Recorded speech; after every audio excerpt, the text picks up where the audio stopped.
আব্বু ডাক শুনে চোখ খুলেই, হ্যাঁ হ্যাঁ হ্যাঁ আব্বু। তাড়াতাড়ি বাইরে বেরিয়ে আই।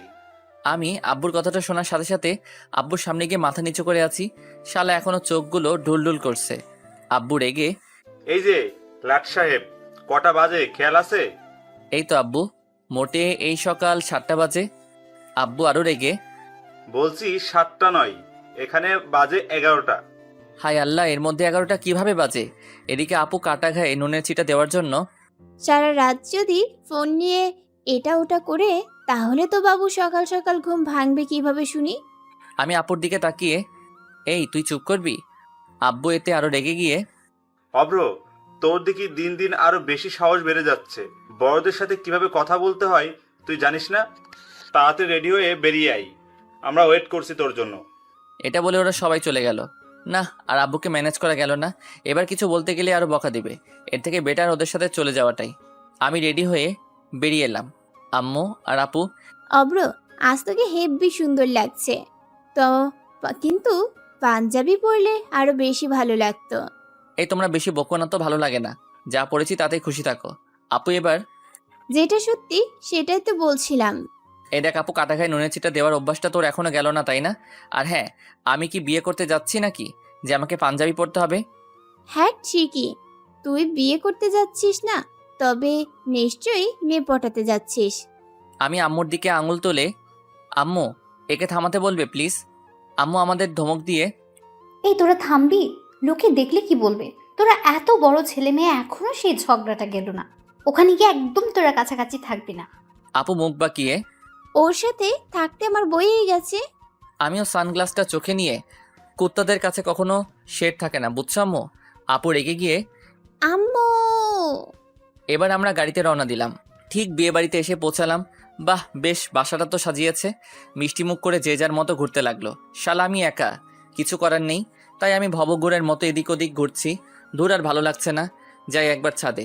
আমি এবার সিঁড়ি বেয়ে উঠছি। রেলিংয়ে ফুলের মালা দেওয়া আছে। আমি চারদিকে তাকাতে তাকাতে যাচ্ছি, হঠাৎ একজনের সাথে ধাক্কা খেয়ে আমি তার উপরে পড়ে গেলাম। আমি ভালো করে দেখতে, আরে এ তো ঈশা। এখানে কি করে? মেয়েটা শাড়ি পরেছে। উফ, কি অসাধারণ লাগছে।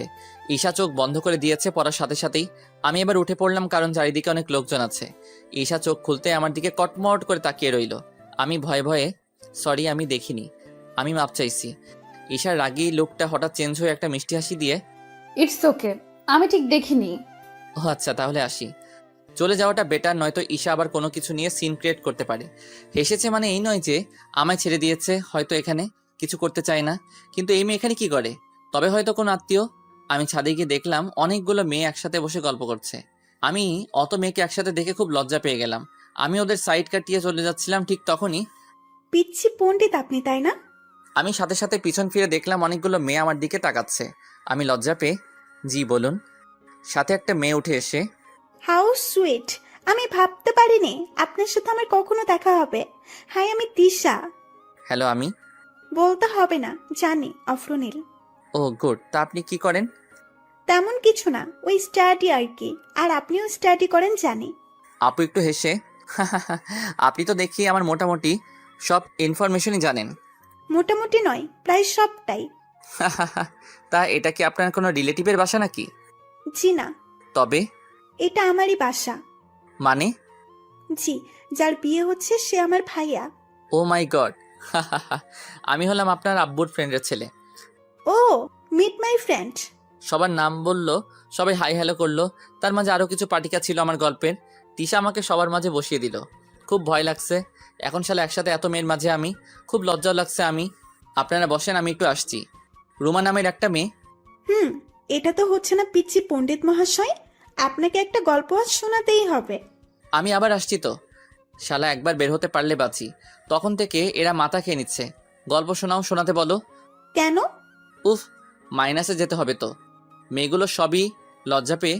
ওকে, তাড়াতাড়ি আসেন কিন্তু। আমি এবার ওদের থেকে উঠে সিঁড়ির কাছে আসতেই হঠাৎ আমাকে দেওয়ালে ঘেঁষিয়ে কলারটা মুঠোর করে ধরলো। চোখ তুলে তাকাতেই দেখি ঈশা রাগে সাপের মতো ফোঁসফোঁস করছে। খুব হাসাহাসি হচ্ছিল তাই না? কই না তো। মিথ্যা। তার কটাকে পটালেন মিস্টার অভ্র? আরে কি যাতা বলেন? সেটাই, বিয়ে বাড়িতে এসেছেন, ভালোভাবে থাকবেন। যদি কোনো মেয়ের দিকে চোখ তুলে তাকান, আপনার এই চোখ দুটো আর রক্ষা পাবে না। এটা বলে আমার কলার ধরে সিঁড়ি থেকে নিচে নামিয়ে আনলো। একবারে নিচে নয়, নিচে আসার কিছুটা আগে আমার কলার ছেড়ে দিয়ে আমার দিকে আঙুল তুলে রেগে একদম না কিন্তু। আবার একটা হাসিও দিয়ে লজ্জা পেয়ে চলে গেল।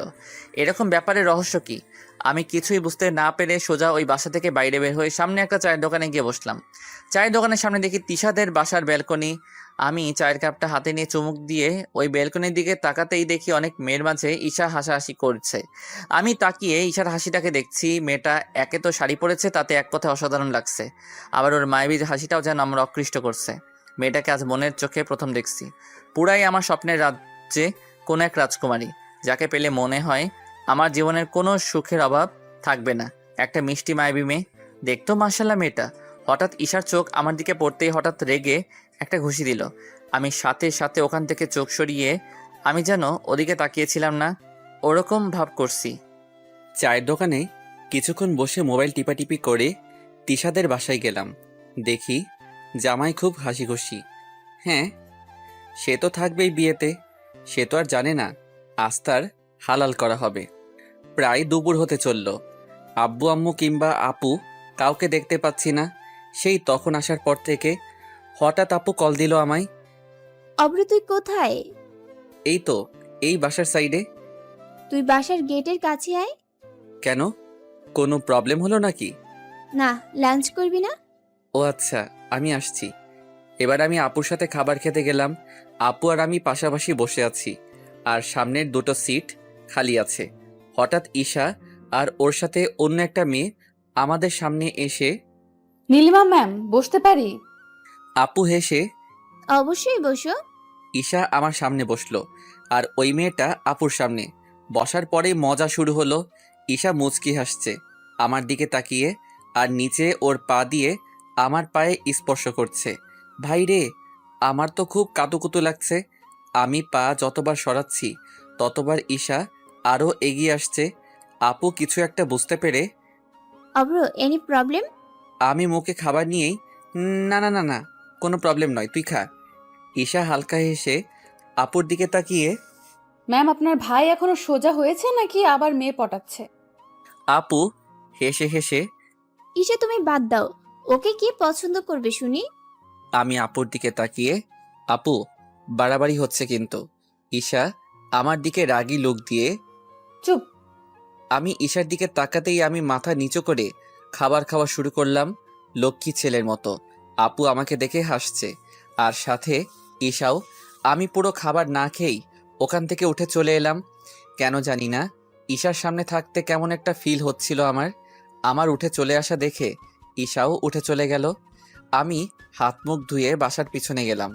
কিছুক্ষণ পর ঈশাও এসে কি ব্যাপার? কই কিছু না তো। তাহলে এখানে? খুব গরম তো। ও তাই? তা ঠান্ডা করে দেব নাকি? আমি একটু হেসে করে দিলে তো ভালোই হয়। ঈশাও হালকা হাসি ঠোঁটের কোণে।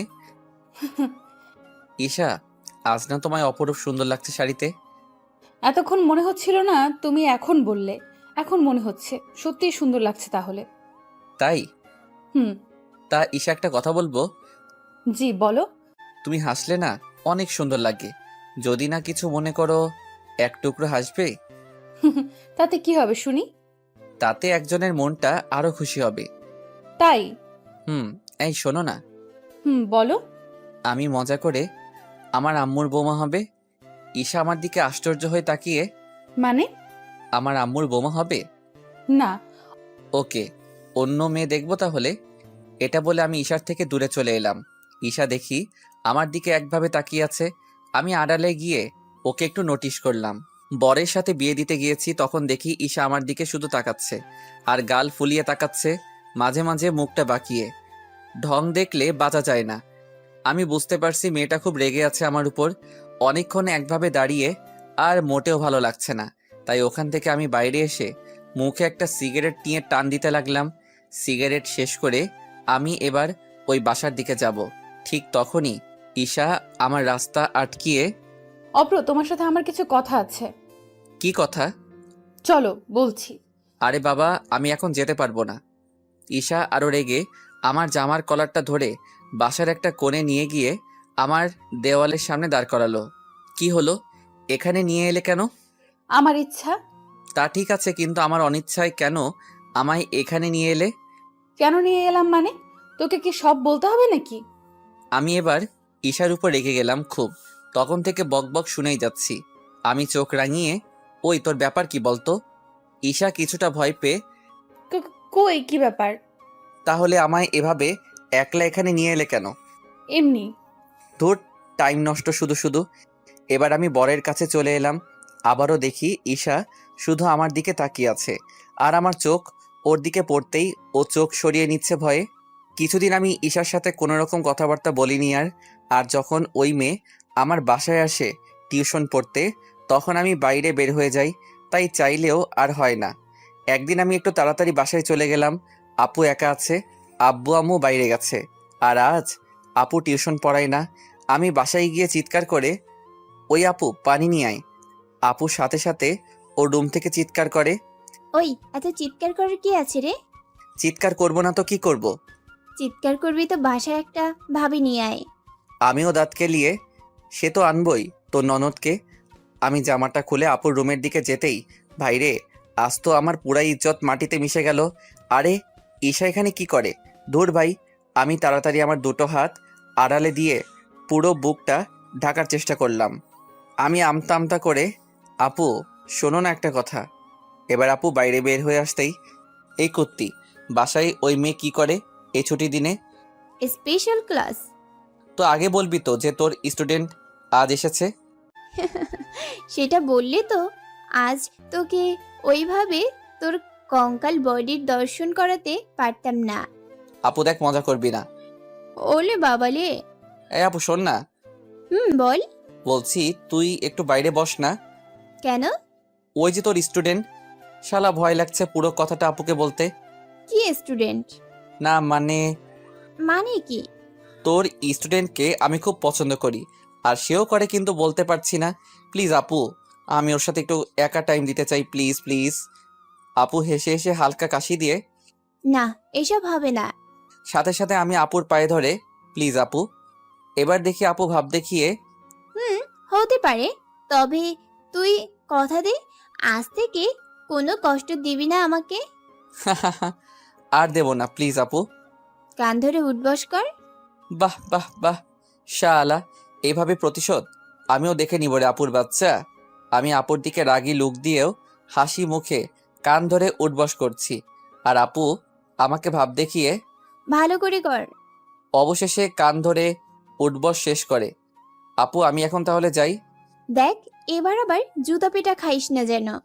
আপু, কুত্তি। তুই জীবনেও পারবি না কিছু করতে। আমি আপুর সাথে কিছু কথা না বলেই আপুর রুমে ঢুকে গেলাম। আমি ঢুকতেই ঈশা মুখ ঘুরিয়ে, এসে গেছে বজ্জাত পোলা। আমি ঈশার গা ঘেঁষে বসতেই রেগে, এই আপনি আমার গা ঘেঁষে বসছেন কেন? যা, এখন তুমি থেকে আপনি। এই কয়দিন আগে এত গায়ে পড়ে যাচ্ছে, এখন আবার দূরে ঠেলে দিচ্ছে। সত্যি, আজ একটা কথা প্রমাণিত হলো, মেয়েদের মন বোঝা নয় রে নয় সোজা। কেন, আগুন জ্বলছে নাকি? জি জ্বলছে। ক্ষতি না, রুমের লাইট অফ করে দিচ্ছি, এই আগুনের আলোতেই পড়া ভালো হবে।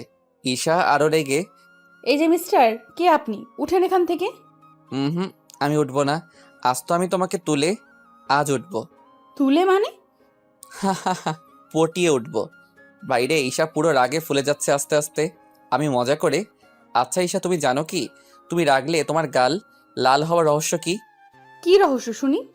রাগের মধ্যে ভালোবাসা, আর তুমি রেগে গিয়েও আমায় ভালোবাসা ফিল করাচ্ছ, কারণ লাল হলো সর্বদা ভালোবাসার সংকেত।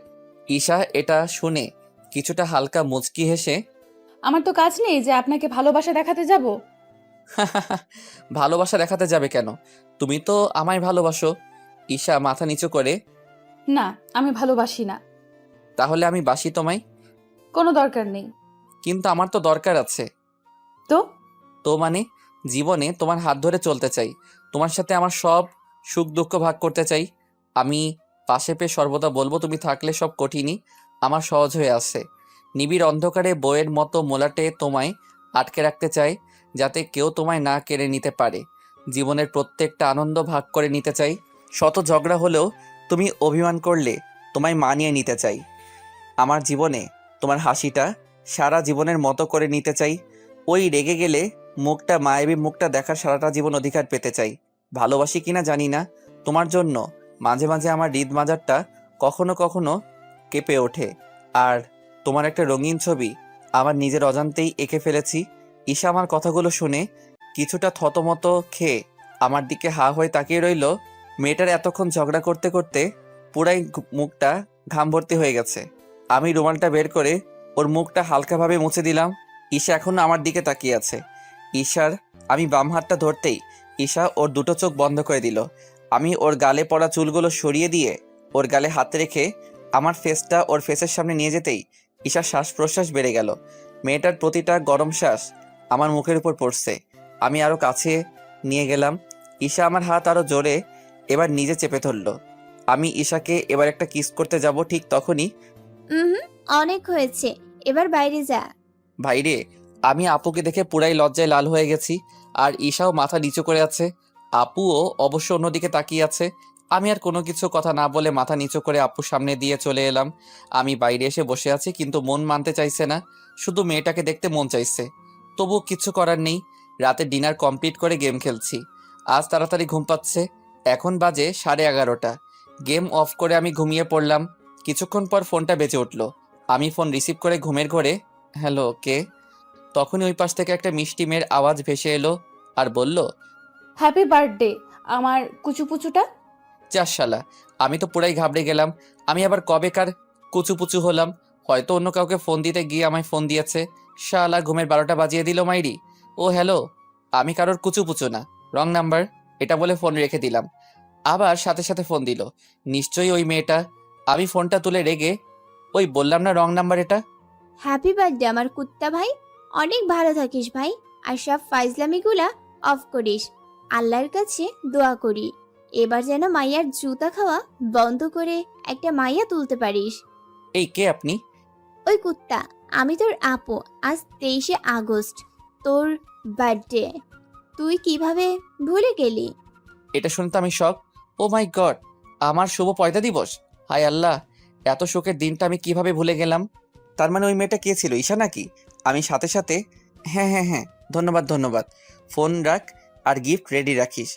এটা বলে আপুর কলটা কেটে আমি ওই নাম্বারটায় ফোন দিলাম। ফোন রিসিভ করতেই হ্যাঁ হ্যাঁ হ্যালো। ওই পাশ থেকে একটা অভিমানী স্বরে, কি হয়েছে, রং নাম্বার? সরি বাট আপনি কে বলবেন প্লিজ? জানি না। উফ, বলুন না ঈশা। বললাম না জানি না, ভেবে দেখুন কে হতে পারে। ও আমার সাথে বাটপারি? আমিও কম নাকি? আমিও পিচ্ছি পণ্ডিত। কিভাবে বার করতে হয় আমি খুব ভালোভাবে জানি। ওহ, তোয়া নাকি? হ্যালো বাবু, বলো। সাথে সাথে ফোনের স্পিকার ফেটে কুত্তার বাচ্চা, আমি ঈশা বলছি। এই তুয়াকে? তোমার সতীন। কি? হা হা হা, শোনো না। কি হয়েছে? এভাবে রাগ দেখিয়ে কথা বলছো কেন? আজ তো আমার বার্থডে। আজ অন্তত আমায় কষ্ট দিও না। ঈশা এবার হাসি মুখে, আচ্ছা বাবা বলো। আমার গিফট কোথায়? আছে তো। কি গিফট? কাল জানবে, আজ তো দিতে পারবো না। আচ্ছা বলো না কি সেটা। যা হোক হবে। কিস নাকি? ঈশা হালকা ফিসফিস করে হেসে, অব্র, তোমার আপুই ঠিক বলতো আগে। তুমি না অনেক ফাজিল। আগে বলতো মানে? কিছু না, তুমি যাকে সব সময় বিয়ে করতে চাইতে, হয়তো তাকে আজ তুমি পেয়েছো। বুঝলাম না। বোঝা লাগবে না। বলো না। উফ, পাগল একটা। সেটা তো জানি, আমার জন্য। চি না। এটা বলে আমি ফোনটা রেখে দিলাম ঈশাকে একটু রাগানোর জন্য। কাল আমায় মনে হয় মেরে ফেলবে। আজ খুব খুশি হলাম জীবনের প্রথম কোনো ভালো লাগা মানুষের উইশ পেয়ে। এবার মোবাইলটা অন করতে দেখি রোমান আর সিয়ামের মেসেজ। কিরে চুতিয়ার, জিএ পেয়ে কি আমাদের ভুলে গেলি নাকি? কলে বিজি যে। যাই হোক, শুভ পয়দা দিবস আমার জানেমান শত্রুদোষ। মামা, ট্রিট কালকে দিতেই হবে। অন্য বছরের মতন টাকা নাই বলে পার পাবি না। রোমানের মেসেজ আমি রিপ্লাই দিলাম। এবার সিয়ামের পালা। শালা অব্রের বাচ্চা, জীবনে অবনতিই করে গেলি, তার সাথে আমাদেরও করলি। হ্যাপি বার্থডে দোস, খুব ভালো থাক আর সব সময় আমাদের পাশে থাক। Love you those. রিপ্লাই দিলাম সিয়ামের মেসেজ। এবার এরা দুজন আমার কলেজের বন্ধু, যাকে বলে বেস্ট ফ্রেন্ড। কলে পাইনি বলে অনেক হয়তো কষ্ট পেয়েছে। যাই হোক, কাল সকালে মানিয়ে নেব। সকালে ঘুম থেকে উঠতেই আপু, অব্র, ঈশার সাথে একবার মিট করতে হবে। তুই আমাকে একবার ড্রপ করে দিবি প্লিজ? মানে কি? আমাকেও তো মিট করতে হবে। তা তো ভালো, আমাকে ওর ভাইয়ের সাথে মিট করতে হবে। আপু, তোর কথা কিছুই বুঝলাম না। বুঝতে হবে না, রেডি হয়ে নে। আমি আর কোনো কথায় কান্না দিয়ে রেডি হলাম। মনে হচ্ছে আজ আমায় খুব স্টাইলিশ দেখাচ্ছে, কিন্তু আয়নার সামনে যেতেই নিজেকে হিরো আলমের থেকে কম মনে হচ্ছে না। আমি পার্কে গিয়ে অবাক হয়ে গেলাম। আরে, ঈশা আর আমার আপুর বফ একসাথে, কি ব্যাপার? আমাকে আপুর বফ চিনে খুব ভালো করে, আর আপুদের রিলেশন প্রায় 7.5 বছরের কাছাকাছি। তবে আমি ছাড়া আম্মু আব্বু কেউ জানে না। আমি তো ভেবে পাচ্ছি না যে ঈশা এখানে কি করে। তার মানে কি ঈশাই আপুর ননদ? আমি দুলাভাইয়ের কাছে গিয়ে, কেমন আছেন দুলাভাই? জি ভাই, ভালো আছি। তুমি কেমন আছো? আমি ঈশার দিকে একটু হালকা তাকিয়ে, জি দুলাভাই ভালো আছি। আলহামদুলিল্লাহ। তা আজ তো তোমায় খুব স্মার্ট লাগছে, কি ব্যাপার? আমি হালকা হেসে, না না দুলাভাই, এমনি আর কি। আপু তখনই, এমনি না, কারোর সাথে মিট করার জন্য। হ্যাঁ, আমি আপুর দিকে রেগে, এই তুই চুপ করবি? আপু হালকা ভাব দেখিয়ে, ওকে। আপু এবার ঈশার দিকে তাকিয়ে, অব্র, এ হলো তোর দুলাভাইয়ের বোন, আমাদের বাসায় যায়, তুই তো দেখেছিস। ও ভাই, তার মানে আমি যেটা ভেবেছিলাম সেটাই, ঈশাই আপুর ননদ। ঈশা হালকা হাসছে। সামনে দুলাভাই আছে, তাই আমি কিছু না বলে আপুকে এক চোখ মেরে ইশারা করলাম। অব্র, কিছু বলবি? না মানে, তোরা কোথাও যাবি নাকি? জি ভাই, একটু ওদিকে যাব। তুমিও যাবা নাকি? না না, আমি যাব না, তোমরা ঘুরে আসো। আপু এবার, তাহলে ঈশা, তুমি এখানে অব্রের সাথে একটু টাইম স্পেন্ড করো, আমরা কিছুক্ষণ পরেই আসছি। এই অব্র, ফাইজলামি করবি না কিন্তু। উফ, এটাই হলো আমার আপু, জীবনে মনে হয় এত বড় উপকার করলো আজ। আচ্ছা আপু, বাই। আসি। এবার আপু আর দুলাভাই চলে গেল। দুলাভাই আমাকে কোনোদিন সন্দেহ করেনি, তাই এসবের কোনো মানেই হয় না। ঈশার দিকে আমি আর না তাকিয়ে সোজা একটা বেঞ্চে এসে বসলাম। আমাকে এত বড় সত্যিটা লুকানো? আমাকে বেঞ্চিতে বসতে দেখে ঈশাও আমার পাশে এসে বসলো। ঈশা মাথা নিচু করে, সরি অব্র, সরি বলছি তো। এই অব্র, শোনো না। আমি রেগে, কি হইছে? আমি কোনো মিথ্যাবাদী মানুষের সাথে কথা বলতে চাই না। সরি বলছি তো। লাগবে না। তাহলে কি লাগবে শুনি? কিচ্ছু লাগবে না আমার। অব্র, আমার দিকে তাকাও। এটা বলে আমার মুখে হাত দিল ঈশা। আহ ভাই, সত্যি পুরাই সব রাগ সেকেন্ডের মধ্যে ঠান্ডা হয়ে গেল। আমি তাকাতেই ঈশা লজ্জা পেয়ে, অব্র, একটা কথা বলবো? জি। অব্র, আজ তোমায় খুব স্মার্ট লাগছে। তাই নাকি? হুম। এটা বলে আমি এদিক ওদিক তাকাতে লাগলাম। এটা দেখে ঈশা আরো রেগে গেল। আমার চুলগুলো এবার টেনে ধরল ঈশা, আর চোখগুলো বড় বড় করে, এই ওদিকে কি? মেয়ে দেখছি তো। মেয়ে দেখছিস মানে? জি দেখছি তো। দেখছিস না পাশে তোর জিএফ বসে আছে? এটা বলার সাথে সাথেই আমি ঈশার দিকে ঘুরতেই ঈশা লজ্জা পেয়ে মাথাটা নিচু করে দিল। আমি মজা করে, কে গফ আমার? ভালোবাসি যে। কাকে? একজনকে। নাম কি? নাম বলবো না, তবে তার ডাক নাম পিচ্চি পণ্ডিত। ভাইরে, কথাটা শোনার পরেই তো আমার মনে লাড্ডু ফুটছে। তা কে এই পিচ্চি পণ্ডিত? জানি না। ওকে বাদ দাও। এটা শুনতেই ঈশা আমার দিকে কেমনভাবে যেন তাকালো, আর ঈশার মুখটাতে একটা বিষণ্ণতার ছাপ লক্ষ্য করলাম। ঈশা এবার আমার কাছ থেকে একটু দূরে গিয়ে বসলো। মেয়েটা মনে হচ্ছে কষ্ট পেয়েছে। আমি ঈশার একদম গা ঘেঁষে বসলাম, আর ঈশার চোখের দিকে তাকিয়ে হেসে, ওই মেয়ে, আমার বার্থডে গিফট কোথায়? ভাইরে, এটা বলার সাথে সাথেই দেখি ওর হাতে পড়ে থাকা একটা আঙুলের রিং খুলে আমার আঙুলে হঠাৎই পরিয়ে দিল। আমি তো অবাক হয়ে গেলাম, কি ব্যাপার? আমি আবারও হেসে হেসে, আমার আঙুলে রিং পরালে কেন? জানি না। উফ আল্লাহ, এই জানি না বলা মনে হয় মেয়েদের স্বভাব। শালা এটা শুনলে প্রচুর রাগ লাগে। আচ্ছা আমি তাহলে খুলে দিচ্ছি। এটা শুনে ঈশা কিছুটা কান্না এড়িয়ে আমায়, থাক না প্লিজ অব্র, প্লিজ। এটা বলে আমার হাতে হাত দিল, আর আমার দিকে তাকিয়ে একটু হাসলো। আমি হালকা ঠোঁটের কোণে মিষ্টি হাসি এনে, আচ্ছা স্মৃতি হিসেবে রাখলাম।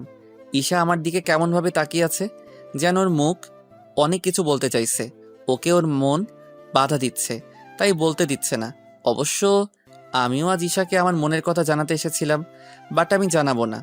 আমার সাথে নাটক করেছে, আপুর ননদ হয়ে আমাকেও বোকা বানালো, বুঝুক ঠেলা। ঈশা হেসে হেসে, অব্র, তুমি কি কিছুই বোঝো না? কি বুঝবো? তুমি সত্যিই কিছু বোঝো না। হুম, বললে তো বুঝবো। ও, তা কাল কি ওগুলো সব মিথ্যে? কোনগুলো? কাল যে বললে তুমি আমায় ভালোবাসো। জি তো। তো মানে? এটা বলেই আমাকে খুব শক্ত করে জড়িয়ে কান্না করতে থাকলো। আর ঈশা কেঁদে কেঁদে, আমায় ভালোবাসা শিখিয়ে আজ তুমি কেন আমার থেকে দূরে চলে যাচ্ছ? কই দূরে যাচ্ছি? এই তো এখন তোমার পাশেই বসে আছি।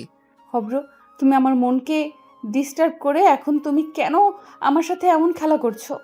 হুম, আমি কারোর মনকে নিয়ে খেলি না, আমি তো শুধু পাবজি খেলি।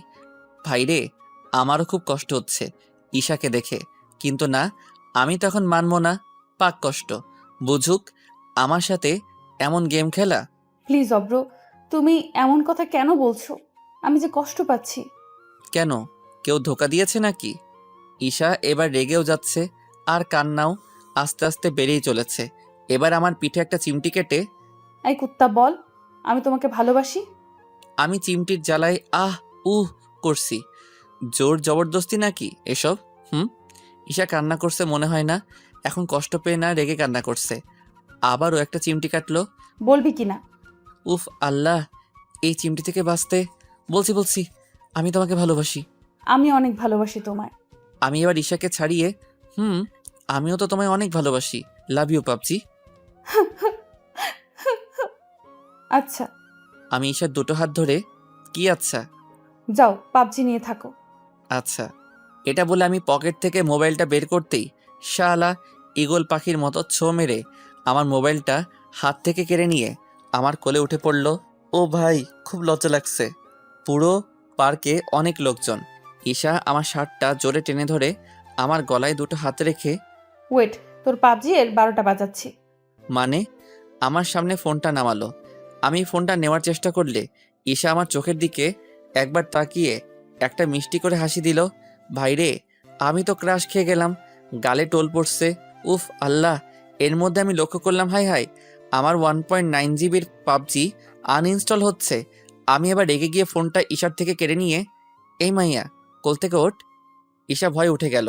আমি রেগে, তুই কোন সাহসে আমার পাবজি গেম ডিলিট করেছিস? তুই কি জানিস, প্রেমে ধোকা পাওয়ার পর থেকে এই গেমটাই আমাকে সামলিয়েছে। তোর মতো সেও এমনভাবে ডিলিট করে দিত বারেবার। আমি তোকে ভালোবাসি না। ঈশা মাথা নিচু করে, সরি, আর কোনোদিন হবে না। এটা বলে আমার হাত ধরতে আসতে চাইলে, এই একদম টাচ করবি না। এটা বলে আমি ঈশার থেকে দূরে চলে এলাম। প্রতিটা ধোকা খাওয়া ছেলে মেয়েদের জ্বালা মেটাই এই পাবজি। আমি সত্যি অনেক ভালোবাসি এই গেমটাকে, তাই এই গেমের সম্বন্ধে কিছু শুনতে পারি না। আমি রেগে বাসায় চলে এলাম। এবার দুপুরের আপু আমার রুমে এসে আমার গালে একটা থাপ্পড় মেরেই, অব্র, মেয়েদের রেসপেক্ট করতে শেখ, তাদের ফিলিংসের দাম দিতে শেখ। তোর কাছে গেমটার বেশি গুরুত্ব নাকি ওই ঈশার? আমি খুব রেগে গেছি, কারণ ঈশাকে ওইভাবে বলার পর থেকে নিজের মনটাও খারাপ লাগছে। আবার আপু আমায় থাপ্পড় মারলো, তাই আর নিজেকে কন্ট্রোল না করতে পেরে, হ্যাঁ, আমি আমার গেমকেই বেশি ভালোবাসি, আর কাউকে আমি ভালোবাসি না। এবার লক্ষ্য করলাম ঈশা দরজার কোণে দাঁড়িয়ে আমার কথাটা শুনে চোখের পানি মুছে চলে গেল। ঈশার যাওয়ার পরেই আপু আমার দিকে আঙুল তোলে। তুই যেটা করছিস সেটা মোটেও ঠিক নয়। আমি রাগকে কন্ট্রোল করে, আচ্ছা এখন তুই চা। এবার আপু চলে গেল। যাক গেছে, ভালোই হয়েছে। কিন্তু মেয়েটা যে এভাবে কষ্ট পাচ্ছে সেটা তো আমার জন্য। এটা কি করা আমার ঠিক হচ্ছে? ওসব কথা ভাবতে ভাবতে কখন যে ঘুমিয়ে পড়েছি নিজেও জানি না। বিকালে ঘুম থেকে উঠে ফ্রেশ হয়ে শীতলের দোকানে গেলাম। সেখানেও ভালো লাগছে না একদম। রোমান সিয়াম সবাই পাশে আছে আজ, কিন্তু কিছু একটা কম উপস্থিতি ফিল করছি। আমাকে মনমরা দেখে, দোস্ত কি হয়েছে তোর? কিছু না রে দোস্ত। আরে মামা বল না, সমস্যা নাই। রিয়েলি বলছি কিছু না। রোমান একটু রেগে গিয়ে, বুঝলাম, আমরা এখন তোর কেউ না, তাই তো? শালাদের কোনো কিছু কথা না যদি খুলে বলি তাহলে তাদের এই কথাটা সবসময় মুখে লেগেই থাকে। উফ আল্লাহ, বলছি তাহলে শোন। ওকে বল।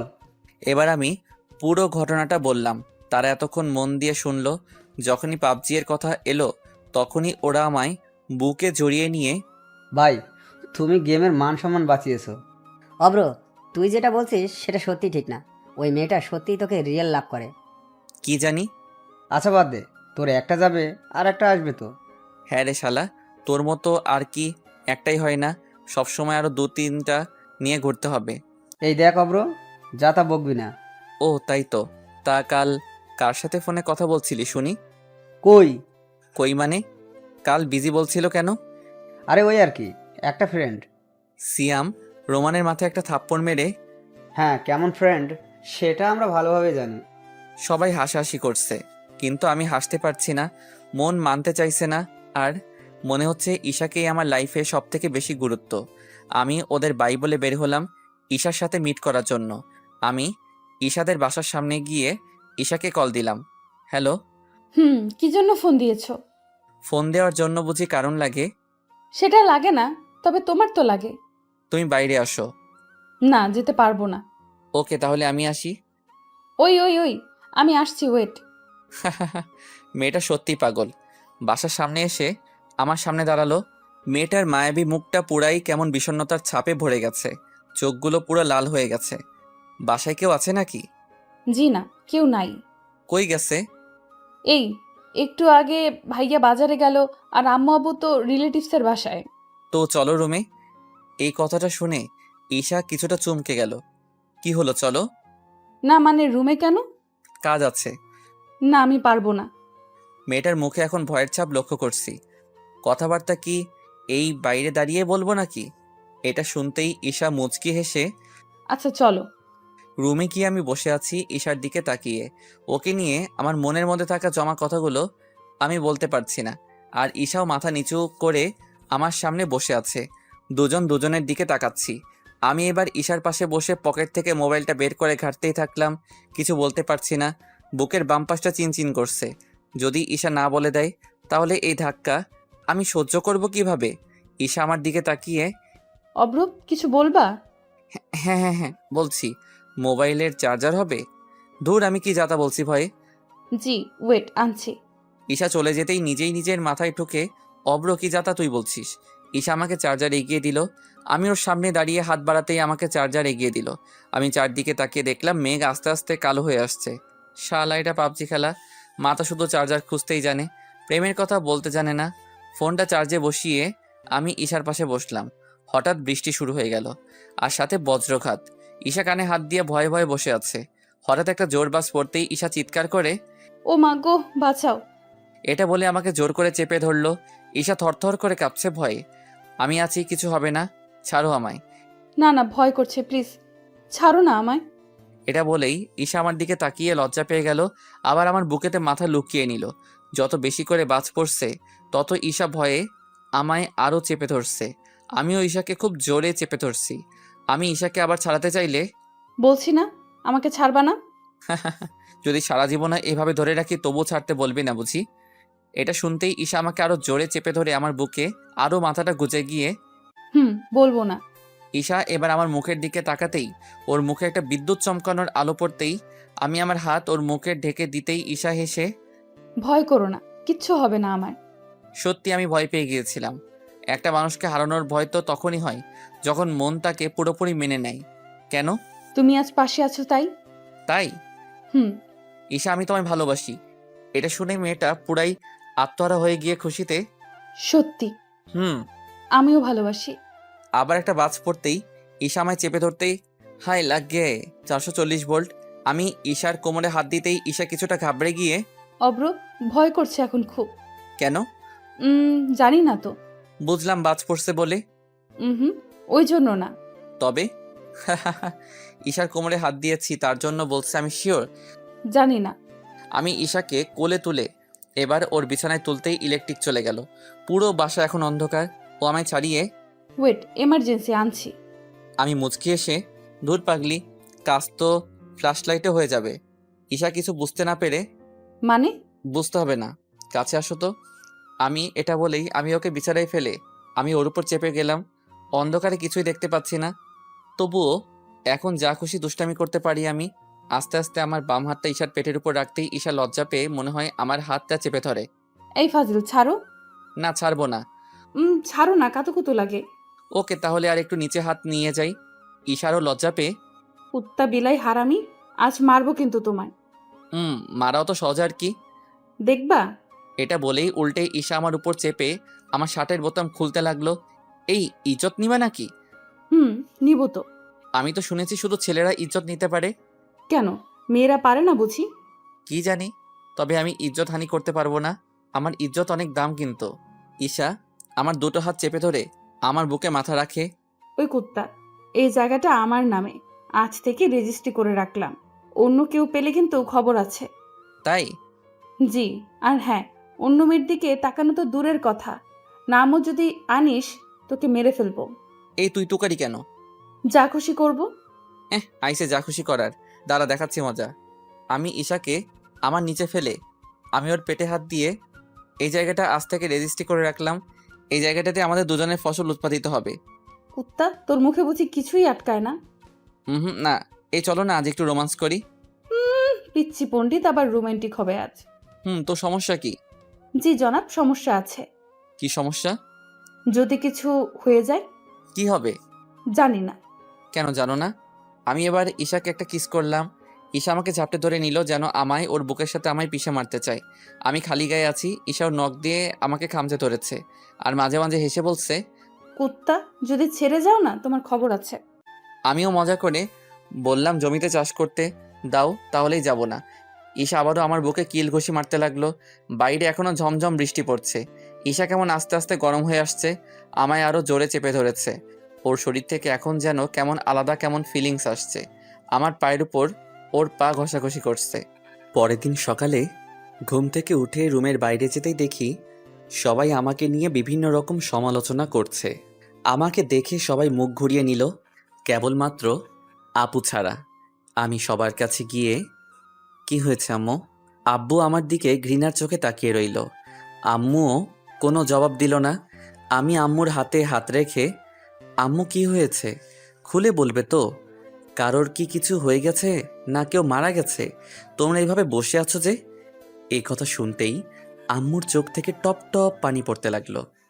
আব্বু ঘৃণায়, হ্যাঁ, তুই মারা গেছিস আমাদের মন থেকে। এই কথা শুনে আমার মাথায় বাজ পড়ে গেল। আব্বু আমায় কখনো এভাবে বলেনি। যতই আমি দোষ করি, আপুও মাথা নিচু করে দাঁড়িয়ে আছে। আব্বু, আমি কি কোনো ভুল করেছি? না না, তুই কেন ভুল করবি? আমরাই তো ভুল করেছি তোর মতো কুলাঙ্গার ছেলেকে জন্ম দিয়ে। আমি এসব শুনে আশ্চর্য হচ্ছি। মানেটা কি? সকাল সকাল কি শুরু করেছে এটা? আমি আপুর দিকে তাকিয়ে, এই আপু, তোরা এমন ব্যবহার করছিস কেন আমার সাথে? আপু কান্না করতে করতে, জি অব্র, তোর জন্য আজ আমরা সমাজে মুখ দেখাতে পারবো না মনে হচ্ছে। এটা বলে আমাকে আপু মোবাইলটা হাতে ধরিয়ে দিল। আর তাতে একটা ভিডিও চলছে। ছেলেটা আমি আর মেয়েটার মুখ ব্লার করা। আরও ভালোভাবে ভিডিওটায় চোখ রাখতেই, আরে এটা তো আমি আর ঈশা, কাল রাতের ঘটনা। তবে ভিডিওতে কিভাবে সম্ভব? আমি আপুকে আলাদা একটা রুমে নিয়ে গিয়ে, আপু এই ভিডিও তুই পেলি কোথায়? জি অব্র, তুই এমন একটা কাজ করবি ভাবতে পারিনি। বলবি তো? জানি না কে একটা আননোন নাম্বার থেকে আব্বু আর আমাকে সেন্ড করেছে। কিন্তু কেন? জানি না, তবে এইটা বলছে এই ভিডিও ভাইরাল করে তোকে বদনাম করবে। প্রতিটা কথা শুনে বারবার আমার মাথা কেমন যেন হতে লাগলো। আপু আমি রুম থেকে আসছি। এটা বলেই আমি রুমে এসে বসে পড়লাম। একটা মেয়ে আমায় এভাবে ফাঁসালো, আমি বুঝতে পারলাম না। না, ও ভিডিও করলই বা কেন? তার মানে কি ও আগে থেকে সব সেট আপ করে রেখেছিল? ধুর, কিছুই তো মাথায় আসছে না। আমি আমার মোবাইলটা হাতে নিয়ে ডাটা অন করতেই দেখি ঈশা আমাকেও ওই একই ভিডিও পাঠিয়েছে, যেটা কাল রাতে ওর সাথে হয়েছে। কিন্তু এসবের মানেটা কি? ও কি আমায় ধর্ষক বানাতে চাইছে? কিন্তু ও তো আমায় ভালোবাসে। তবে এসব কেন? এসব কথাগুলো ভেবে নিজে আরও বিরক্ত হয়ে যাচ্ছি। আস্তে আস্তে ঈশার উপর ঘৃণা জন্মাচ্ছে। একটু পর আব্বু এসে, বাসা থেকে বের হয়ে যা। মানে?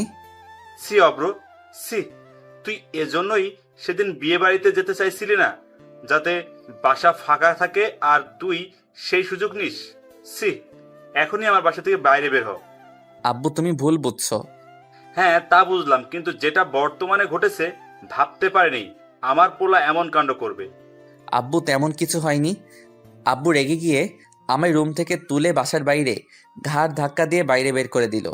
আব্বু আমার দিকে একভাবে তাকিয়ে আছে কিন্তু কিচ্ছু বলছে না। আমার চোখের কোণে হালকা পানি এলেও সেটা কি নিয়ে আমি বাসা থেকে বাইরে বের হয়ে গেলাম। পকেটে বেশি টাকা নেই, তবে ব্যাংকে কিছু টাকা আছে। রাস্তায় বেসাহারার মতো ঘুরে বেড়াচ্ছি। ঈশাকে যে কল দিব সেটাও ইচ্ছে করছে না আর। এখনও এক কনফিউশনে পড়ে আছি যে ঈশা কেন আমার সাথে এমন করলো। আমার তো ওর সাথে কোনো শত্রুতা নেই। আমাদের মোড়ে বাস স্ট্যান্ডে মাথা নিচু করে বসে আছি। হঠাৎ রোমান এসে আমার পিঠে হাত রাখলো। আমি মাথা তুলতেই রোমান বুঝে গেল আমি প্রবলেমে আছি। রোমান ব্যাগ ট্যাগ নিয়ে হয়তো ওর মেসে ফিরে যাচ্ছে। ও মেসে থাকে এখন। আমি কাঁদতে কাঁদতে রোমানকে জড়িয়ে ধরলাম।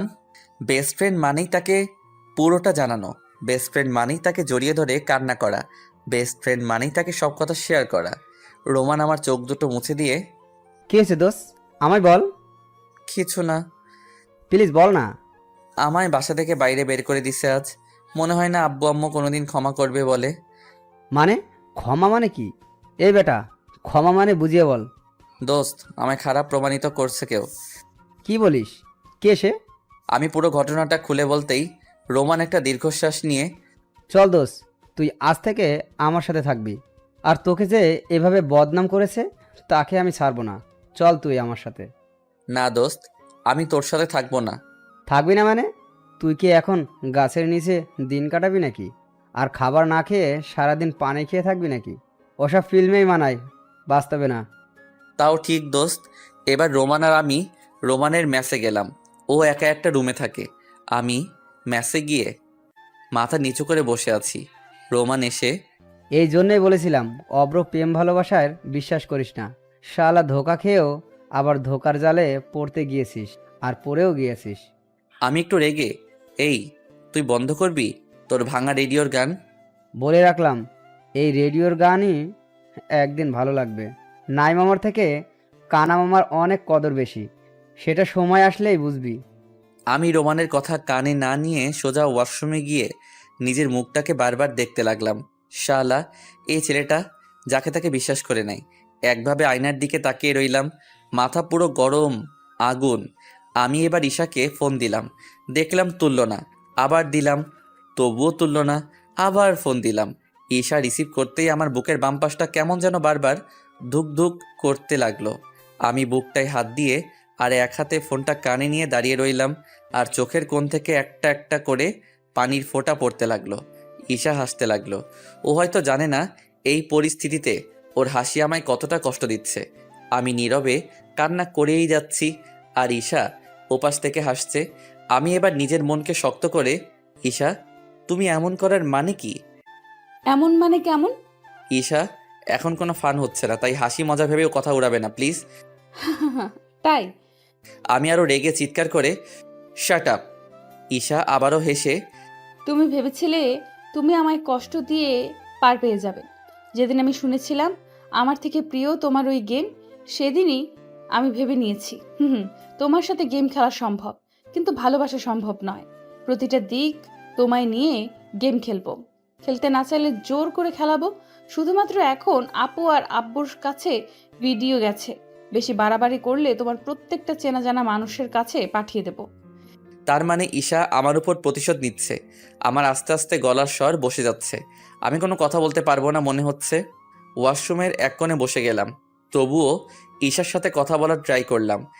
তার মানে তুমি আমায় নিজের স্বার্থের জন্য ব্যবহার করবে? জি, অবশ্যই, শুধুমাত্র শারীরিক চাহিদা পূরণ করানোর জন্য। মানে? মানেটা এটাই, একটা মানুষ তখনই একটা মানুষকে ভালোবাসে যখন তার অন্য লিঙ্গের দিকে টান পড়ে। ও আচ্ছা, তার মানে তুমি আমায় ভালোবাসতে শুধুমাত্র নিজের শারীরিক চাহিদা মেটানোর জন্য। ঈশা আবারও হেসে, কেন মেটাবো না? কাল রাতে তুমিও তো ঠিক ওইভাবেই আমার সাথে চাহিদা মেটানোর চেষ্টা করেছিলে। ঈশা, আমি কোনো রকম চাহিদা মেটাতে চাইনি, তাই কাল রাতে তেমন কিছু হয়নি। তাই? ওয়েট, আর একটা ভিডিও ক্লিপ পাঠাচ্ছি। মানে? কাল রাতে এক গ্লাস পানি চেয়েছিলে, মনে আছে? হ্যাঁ, কিন্তু এক গ্লাস পানির সাথে ভিডিও, কিছুই তো বুঝতেছি না। ওই পানিতে ঘুমের ওষুধ মেশানো ছিল। তারপর যেটা হয়েছে সেটা নিশ্চয়ই বুঝতে পারছো, না তো ভিডিওতে দেখে নিও। ঈশার প্রতিটা কথা এখন আমার বুকে সুচ হয়ে ঢুকছে আর তীরের ফলা হয়ে বাইরে বের হচ্ছে। আমি ঈশাকে কান্না করতে করতে, প্লিজ ঈশা, আমাকে এভাবে ব্যবহার করো না। আমি তোমার কি ক্ষতি করেছি বলো? তুমি আমায় অনেক কষ্ট দিয়েছো ওই কিছু ঘন্টার মধ্যে। আমার আম্মু আব্বু ভাইয়াও আমায় এতদিন কষ্ট দেয়নি। মুড নিয়ে এই কথাটা বলে ফোনটা রেখে দিল। আমি ভিডিও ক্লিপটা অন করতেই দেখে আমি ঘুমিয়ে আছি। ঈশা আমাকে ঘুমের অবস্থায় যাচ্ছে তাই ভাবে আমার সাথে চাহিদা মেটাচ্ছে।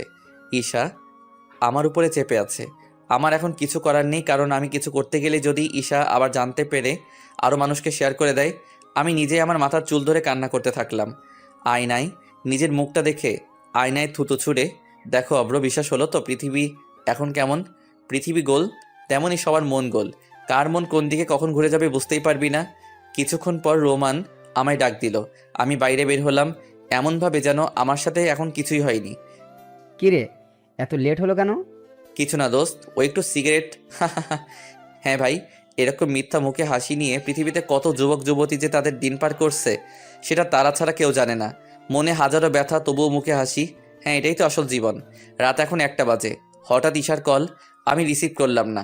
আরও অনেকবার করলো। আমি জানি ওর চাহিদার জন্য আমায় ফোন দিচ্ছে। কিছুক্ষণ পর ঈশার একটা টেক্সট এলো। অব্র, যেটা করছো সেটা কিন্তু ভালো হচ্ছে না। এই জন্যই আমার বাসায় না এলে কিন্তু তোমার আমার ভিডিও ক্লিপ অন্যদের দিয়ে দেব। আমি রেগে দাঁতের উপর দাঁত চেপে, এই তুমি কি আমায় ব্ল্যাকমেইল করছো নাকি একটা ভিডিও ক্লিপের মাধ্যমে? আর হ্যাঁ, ওই ভিডিওতে আমি আর তুমি দুজনই আছি। অব্র, তুমি 2020 সালে দাঁড়িয়ে কথা বলছো। হয়তো তুমি ভুলে গেছো মুখ ব্লার করার অপশনটা। আমি যেতে পারবো না। আমি তোমার বাসার কাছাকাছি নেই। কই গেছো তুমি? সেটা জেনে তোমার লাভ কি? জেনে আমার লাভ নেই মানে? জি নেই। আমি তোমার থেকে অনেক দূরে এসে গেছি।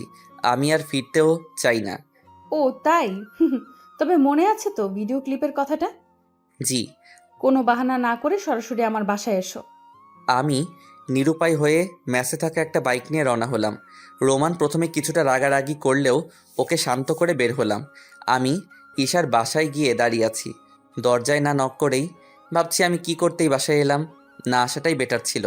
একটা মেয়ের চাহিদা মেটাতে আমি তার বাসার সামনে দাঁড়িয়ে এখন মনে হচ্ছে নিজেকে একটা কল বয় যারা চাহিদা মেটানোর জন্য নিজের বাসার দরজায় ডাকে।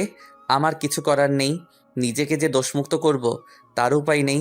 কল রেকর্ডিং করতে পারি আমিও, কিন্তু একটা মেয়ে আমার জন্য নষ্ট হয়ে যাবে সেটা আমি চাই না। একটা ছেলের কলঙ্ক ক্ষণস্থায়ী, কিন্তু একটা মেয়ের কলঙ্ক লাগলে সেটাকে নিয়ে সারা জীবন বয়ে বেড়াতে হবে। থাক, এসব ভেবে আর কি হবে। এবার আমি দরজায় নক করে মাথা নিচু করে দাঁড়িয়ে আছি। দরজাটা খুলতেই দেখি ঈশা সামনে দাঁড়িয়ে একটা ছোট জামা পরে। আমি চোখ তুলে ওর দিকে আর তাকালাম না। ঈশা আমার সাথে কোনো কথা না বলে আমাকে সরাসরি রুমে নিয়ে গেল। আমি রুমে এসে চুপচাপ বসে আছি। ঈশাও আমার পাশে। ঈশা একগাল হাসি মুখে নিয়ে, কি হলো, আমার দিকে তাকাও। আমি কোনো কথা না বলে মাথা নিচু করে বসে রইলাম। ঈশা আমার মাথাটা ধরে তুলল। আমি চোখ বন্ধ করে দিলাম সাথে সাথে।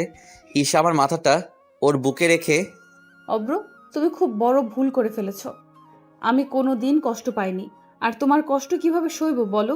আমি তোমায় খুব ভালোবাসি। এই কথাটা শুনে আমার চোখ লাল হয়ে গেল রাগে আর ঘৃণাতে।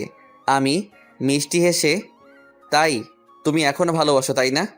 জি, অনেক ভালোবাসি। ঈশা, ভালোবাসা তো মন থেকে হয়, কারোর চাহিদা মেটানোর জন্য নয়। তাই নাকি?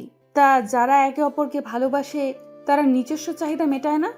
অবশ্যই মেটাই, তবে এসব কাপল না। আর যারা মেটায় তাদের একে অপরের মত নিয়ে। ও, তার মানে তোমার কাছে বুঝি পারমিশন নেওয়া লাগবে? আমি আরো বিরক্ত হয়ে, এই তুমি সরো তো, আমাকে কিছুক্ষণ একা থাকতে দাও। তোমায় কি এই জন্য ডেকেছি নাকি? যেটার জন্য ডেকেছো সেটা আমি অনিচ্ছাই করতে বাধ্য। ও, এটা বলে আমি নিজেই ঈশার থেকে কিছুটা দূরে গিয়ে বসলাম। ঈশা আমার দিকে একভাবে তাকিয়ে রয়েছে। এখন আমার ঈশার দিকে চোখ তুলতেও ঘৃণা করছে। ঈশা একটা ফুলের মতো মেয়ে, কিন্তু তার মনোভাব এতটা খারাপ হবে ভাবতে পারিনি। ঈশা আবারও আমার কাছে এসে আমার হাত দুটো ধরে আমার কপালে একটা কিস দিয়ে, আমি কিন্তু আর পারছি না। তো আমি করব। কি করব মানে? প্লিজ ঈশা, আমার ভালো লাগছে না।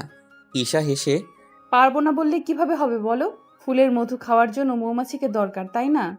ছি ঈশা ছি, আমি ভাবতে পারিনি তোমার কথাবার্তা এমনভাবেও চেঞ্জ হয়ে যাবে বলে। চুপ। আজও আমার অনিচ্ছায় নিজের চাহিদা মিটিয়ে ঈশা ঘুমের দেশে হারিয়ে গেছে, আমাকে ওর বুকে রেখে। ঈশার বুকে থাকতে এতটা আমায় খারাপ লাগছে সেটা মাত্র আমিই জানি, আর আল্লাহই জানে। হঠাৎ দেখতে পেলাম ওর মোবাইলটা বালিশের নিচে হালকা বেরিয়ে আছে। আমি আস্তে করে বের করে পাওয়ার সুইচ অন করতে দেখি লক। ফিঙ্গারপ্রিন্ট আছে, কোনো অসুবিধা নেই। আমি আস্তে করে ঈশার বুক থেকে মাথা তুলে ঈশাকে আরও একটু জড়িয়ে ধরলাম, যাতে ঈশা না বুঝতে পারে কিছু। এবার আস্তে আস্তে ওর একটা হাতের 5টা আঙ্গুল আমার 5টা আঙ্গুলের মধ্যে ভরে নিলাম। ঈশা হঠাৎ যেন জেগে উঠল মনে হয়। আমার বুকটা ধুকপুক শুরু হয়ে গেল। না না, ঘুম ভাঙেনি, তবে ও আমাকে আরও একটু জড়িয়ে ধরে আমার উপর পা তুলল। আমি এবার ওর ফোনটা আস্তে করে ওর আঙ্গুলের কাছে নিয়ে গিয়ে টাচ করতেই ফোনটা আনলক হয়ে গেল। ফোনটা আমি হাতে নিয়ে চারদিকে খুঁজছি, কিন্তু কোথাও সেই ভিডিও ফাইলটা নেই। তাহলে কি ডিলিট করে ফেলেছে? না, ও ডিলিট যদি করে দেয় আমায় এভাবে ভয় দেখাতে পারবে না। আমি এত স্পিডে ফোন ঘাঁটছি যে আমার হাত পা অটোমেটিক কাঁপা শুরু হয়ে গেল। নিজেকে শান্ত করলাম। অভ্র, কুল কুল, ফোন যখন পেয়েছিস নিশ্চয়ই এখানেই আছে। টানা 30 মিনিট খুঁজে চলেছি, কিন্তু কোনো ফাইলেও পাচ্ছি না। দেখি তো ফাইল হাইড করে রেখেছে নাকি। ওই অপশন চালু করার কিছুক্ষণ পরেই দেখি একটা ফাইলে 5টা ভিডিও আছে। আমি সাথে সাথে আমার মোবাইলে শেয়ার করে নিয়ে ডিলিট করে দিলাম ওই ভিডিওগুলো। এবার একটা দীর্ঘশ্বাস ফেলে মনে মনে, ঈশা, তোমার খেলা শেষ। যেভাবে তুমি আমায় ব্ল্যাকমেল করছিলে, এবার থেকে তোমায় আমি করব। তোমায় শুধু বুঝাবো কাউকে ভয় দেখানোর পরিণতি কী। আমি আমার ফোনটায় আরও হার্ড লক দিয়ে রেখে ঈশার দিকে মুচকি হেসে ঘুমিয়ে পড়লাম। কাল মজা দেখাবো, কে কতটা বড়, কাল বুঝাবো। প্রতিটা কথার শোধ নেব। ভোর হতেই আমি ঈশার বাসার বাইরে চলে এলাম। ঈশাই আমায় বের করে করে দিল। ঈশার দিকে তাকিয়ে মুচকি হেসে, বা ঈশা, এটা বলে আমি আবার ম্যাসে চলে এলাম। ম্যাসে আসার পরেই আমি সিমটা অফ করে দিলাম, কারণ ম্যাসে ওয়াইফাই আছে, প্রবলেম নেই। রাতে ওয়াইফাইয়ের স্পিড নেই দেখে আমি সিম অন করলাম। আর ঈশা কল করলেও অসুবিধা নেই, এখন আমি ওকে আর ভয় পাই না। আবারও আজ রাত 12টা বাজতেই ঈশার কল। অব্র, বাসায় আসো। আমি হেসে হেসে, কেন? জানো না কেন আসতে হবে? জানি, তবে ওসব আমি আর করতে চাই না। কি করতে চাও না মানে? মনে রেখো, তোমার মান সম্মান সব আমার কাছে। জি জানি তো, তবে এটাও মনে রেখো বাপেরও বাপ আছে। মানে? মানেটা খুব সহজ, আমি যেতে পারবো না। আর যত তাড়াতাড়ি পারো আমার আব্বু আপুর কাছে ভুল স্বীকার করো। মানে? কিছু না, আমি তো ভাবছি তোমার মতো মেয়ের ভাইয়াকে আমার আপু কেন সিলেক্ট করেছে। না জানি সে কত খারাপ। ঈশা চিৎকার করে, অব্র, আমার ভাইয়ার নামে আর একটা বাজে শব্দ করলে তোমার জিভ টেনে ছিঁড়ে ফেলবো। তাই? তাহলে ভেবে দেখো তোমার ভাইয়ার দিকে তোমার কত খেয়াল, কিন্তু আমার আপু আব্বুর কাছে আমি কত খারাপ। আমি তোমার কেউ না হলেও তো হবু ভাবির একমাত্র ভাই। কেউ না, কে বলেছে? আমি তো তোমায় ভালোবাসি। বাজে বকে সময় নষ্ট করো না, ফোনটা রাখো। আমি বাজে কথা বলতে ভালো লাগে না। ওই, তোর মান সম্মান কিন্তু আমার হাতে, জলদি বাসায় আয়। হা হা হা, আমায় কেন বাসায় যেতে হবে তোমার ভাইয়ার কাছে গেলে? ওটা ভাবতে পারছো? মানে? মানেটা খুবই সহজ, আমি যাব না। আর কাল সকালে আমার আব্বু আপুর কাছে ভুল স্বীকার করে এসো। ঈশা ধমকে আমায়।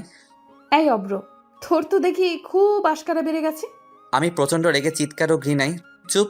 তোর মতো মেয়ে আমায় ভালোবাসে, যাকে ভালোবাসে তার সাথে এইভাবে পরপর 2 দিন প্রতারণা। আমি চাই না তুই মানুষের কাছে তুই একটা কলঙ্ক নিয়ে ঘুরে বেড়া। আমি তো কিছু বুঝতে পারছি না। তোমার জিনিস এখন আমার কাছে, দেবো নাকি অন্যদের বিলিয়ে? মানে? হা হা হা, কি কষ্ট পাচ্ছিস নাকি? কষ্ট পেলে বাসায় বসে ফিডার খা। এবার আমার খেলা দেখ। তুই তো আমায় সার্কাস খেলা দেখেছিস, আমি তোকে সাপ খেলা দেখাবো। এটা বলেই কলটা রেখে দিলাম। এরপরে আমি চুপচাপ ঘুমিয়ে পড়লাম, ফোনটা সাইলেন্ট করে। সকালে উঠে দেখি 999+ এর উপরে মিসড কল। নিজেকে এবার খুব প্রশান্তিতে অনুভব করছি। ঈশা, তুই আমায় যে কষ্ট দিয়েছিস তোকে হাড়ে হাড়ে টের পাইয়ে দেবো যে কাকে কষ্ট দিলে কার কতটা কষ্ট মনে হয়। সকালে উঠে ফ্রেশ হয়ে আমি বাসার দিকে রওনা হলাম। আমার এখন ভয় করছে না, এখন পুরোপুরি আমার হাতে প্রমাণ আছে। আর আমি যদি ফাঁসি ও নিজেও ফাঁসবে। বাসায় গিয়ে দেখি এখানে তো ঈশা আবার অন্য খেলা দেখাচ্ছে। আমি হাসতে হাসতে বাসার ভিতরে গিয়ে ঈশার গালে একটা জোরে থাপ্পড় দিলাম।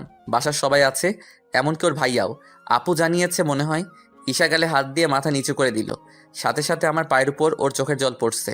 হয়তো পাপের পূর্ণ করছে চোখের জল আমার পায়ের উপর ফেলে। ঈশা কান্না করছে নাকি অভিনয় সেটা আমি এখনো বুঝতে পারছি না। কান্না করলে করুক, তাতে আমার কি। ঈশার ভাইয়া আমাকে রেগে, অব্র, তোমায় একটা ভালো ছেলে ভাবতাম, কিন্তু একটা মেয়ের উপর হাত তুললে আমি ভাবতেও পারিনি তুমি এরকম একটা বাজে ছেলে হবে। ও তাই? আপনার বোন বুচি ধোয়া তুলসী পাতা। আমার আব্বু তখনই আমার জামার কলারটা তুলে ধরে, তোর এত বড় সাহস বড়দের মুখে মুখে কথা বলিস? আব্বু শোনেন, আব্বু শোনেন। আঙ্কেল, আমি আপনার মেয়ের মতো, আর আমার গালে থাপ্পড় মারলো, আপনি ওকে এত সহজে ছেড়ে দেবেন নাকি? দিন একটা আপনিও থাপ্পড় আজ আমার গালে মেরেছে, কিছুদিন আগে ওই ঘটনা ঘটিয়ে আপনার মুখে চুনকালি মাখিয়েছে। ঈশার কথা শুনে আমি বারে বারে অবাক হয়ে যাচ্ছি। একটা মেয়ে নিজের কষ্টের প্রতিশোধ নেওয়ার জন্য কি কি না হয় করতে পারে। আব্বু আমার কলারটা ধরে ঠেলে ফেলে দিয়ে, এ আমার পোলা নয়, বিশ্বাস করো মা, এ আমার বংশের রক্ত নয়। সি সি সি, সবার সামনে আমাকে এভাবে অপমান করলো। আব্বুর ভুল বোঝা দেখে আমি নিজেকে সামনে না রাখতে পেরে, ভাইয়া আপনার কিছু বলার থাকলে আপনিও বলতে পারেন। আপনাদের ভাই বোনের শিরাতেও তো আপনার বোনের মতোই রক্ত বইছে। আপনার বোন এতটা খারাপ, মিথ্যাবাদী, প্রতারক আমি কখনো বুঝতে পারিনি। অব্র, আর একটা কথাও আমার বোনের নামে শুনতে চাই না। আমার বোন 100তে 1টা। এটা শুনে ঈশা একটু ভাব দেখিয়ে কলার চুলগুলো ফু দিল। আমি আরও রেগে গিয়ে, এই মেয়েকে আমি এত সহজে ছেড়ে দেব না। জি, 100তে 1টা। কারণ আপনার বোনের মতো অন্যদের বোনগুলো প্রতারক নয়। জানেন আপনার বোন কি করছে? কেন, কি করছে আমার বোন? আব্বু আম্মু আর আপু, তোরা একটু নিজেদের রুমে যা তো। এটা বলতেই আপু আম্মু আব্বুকে নিয়ে একটা রুমে চলে গেল। আমি এবার হেসে হেসে ঈশার দিকে তাকিয়ে ঘৃণা ও রাগী মনোভাব নিয়ে, দুলাভাই, আমি যেটা এখন দেখাতে চলেছি সেটা আপনি দেখতে পারবেন তো? না দেখতে পারার কি আছে? শুনলাম তুমি একটা মেয়ের সাথে বেড শেয়ার করেছো। ও তাই? তা মেয়েটাকে জানতে চাইবেন না? এই ঈশা, রুমে যা। ঈশার এবার খুব ভয় পেয়ে, থুর ভাইয়া, ওসব ছাড়তো, চল বাসায় যাই, ভাল লাগছে না। এটা বলে ওর ভাইয়ার হাত টেনে ধরতেই আমি পথ আটকিয়ে, দাঁড়ান ভাইয়া, যাচ্ছেন কোথায়? আমি খারাপ, তার আরও কিছু খারাপ জিনিস দেখে যান। ঈশা আমার দিকে রেগে কটমটিয়ে তাকিয়ে, আপনার ফালতু জিনিস দেখার মতো আমার কাছে কোনো টাইম নেই।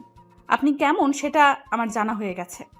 এই যে মিস ঈশা, বড়দের মাঝে নাক গলাবেন না। আর আপনার এত জ্বলছে কেন? এবার আমি একটু মুখটা আড়াল করে ঈশার দিকে হেসে, আপনি নন তো তাহলে? ঈশার ভাইয়া কিছুটা শুনতে পেয়ে, অব্র, কি বললে আমার বোনকে? তোমার সাথে ও বেড শেয়ার করেছে? ই তোর ছোট লোক জানোয়ার।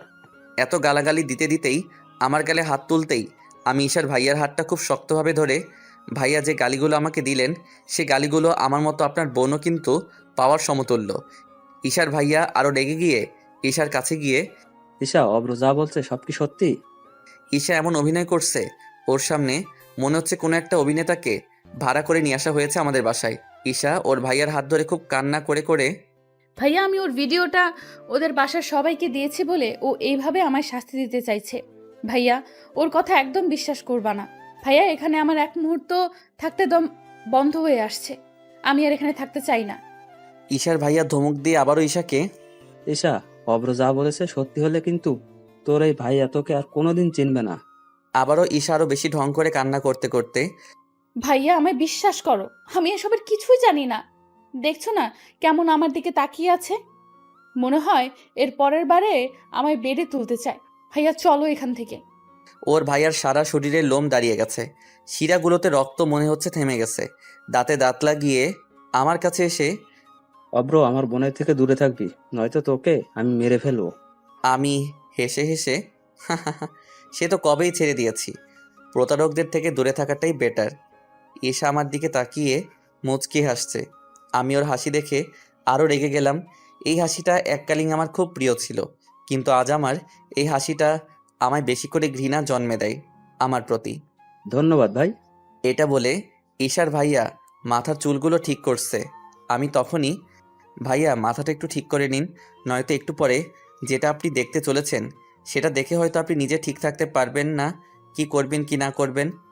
ঈশা শুনে কিছুটা অবাক হয়ে, কি দেখাবেন শুনি? আপনি? যেটা আপনি দেখিয়ে আপনি আমায় ভয় দেখাচ্ছিলেন সেটাই। সাথে সাথে ঈশা মোবাইলটা বের করে মোবাইল চেক করতে লাগলো। হঠাৎ ওর মুখটা ফ্যাকাশে হয়ে গেল। আমি হাসলাম ঈশার দিকে তাকিয়ে। ঠকবার ছেলে একটা। ঈশার ভাইয়ার আমাদের কথার মাঝে আমার বোন তোমাকে ভয় দেখাচ্ছিল কিভাবে শুনি? আমি পকেট থেকে মোবাইলটা বের করতেই ঈশা সাথে সাথে আমার পায়ে পড়ে গেল আর আমার পা জড়িয়ে অব্র প্লিজ, প্লিজ অব্র। ঈশার ভাইয়া ঈশাকে ছাড়াতে চাইলেও ঈশা আমার পা ছাড়তে চাইল না। ঈশার ভাইয়া অবাক হয়ে গিয়ে, আমার বোন তোমার পা এভাবে জড়িয়ে ধরে আছে কেন? ঈশা তুমি নিজেই বলবা নাকি আমি ওটা দেখিয়ে প্রমাণ করে দিব? ঈশা এবার উঠে দাঁড়িয়ে ওর ভাইয়ার সামনে ভাইয়া। কি করেছিস বল। আমি চিৎকার করে, আম্মু আব্বু আপু সবাই বাইরে বেরিয়ে আয় জলদি। এবার সবাই বেরিয়ে আসতেই ঈশা সবার সামনে দাঁড়িয়ে, আমায় ক্ষমা করবেন, এতে অব্র যতটা দোষী ততটা আমিও দোষী। এটা বলে ঈশা মাথা নিচু করে কান্না করতে থাকলো। ওর ভাইয়া চিৎকার করে, মানে সবটা খুলে বল। ভাইয়া যেটা তুমি শুনেছো সবটা ঠিকই, কিন্তু ও যে মেয়ের সাথে ওসব করেছে সেটা আমি। এটা শোনার সাথে সাথে সবার মাথায় বাজ পড়ে গেল। আমার আম্মু এবার রেগে আগুন হয়ে গেল। আপু আম্মুকে ধরেছে আর আম্মু, তাহলে আমার ছেলেকে বদনাম করার মানে কি? এই মেয়ে বলো, তুমিও তো সমান দোষী। ঈশার ভাইয়া এসব শোনার সাথে সাথেই মাথায় হাত দিয়ে বসে পড়ল। ঈশা কান্না করতে করতে, আন্টি আমাকে ভুল বুঝবেন না প্লিজ। আমরা রুমে বেড শেয়ার করেছি ঠিকই, কিন্তু আমি অব্রকে সত্যি অনেক ভালোবাসি। আন্টি আমায় ক্ষমা করে দিন। আমি আপনার ছেলের উপর পরপর অত্যাচার চালিয়েই গেছি, কারণ আমি খুবই জেদি। বিশ্বাস করুন, আমি এরকম করতে চাইনি। প্লিজ আমায় বিশ্বাস করুন। ঈশার ভাইয়া, তোরা তার মানে রিলেশনে ছিলি? ঈশা কান্না করতে করতে, জি ভাইয়া, ছিলাম। তাহলে তোর লজ্জা করলো না যাকে তুই ভালোবাসিস তাকে বাসার মানুষের সামনে ছোট করতে? ভাইয়া আমার ভুল হয়ে গেছে। চুপ, আমি তোর ভাইয়া না। আমি জানতাম আমার বোন একটা ছিল, সে মারা গেছে।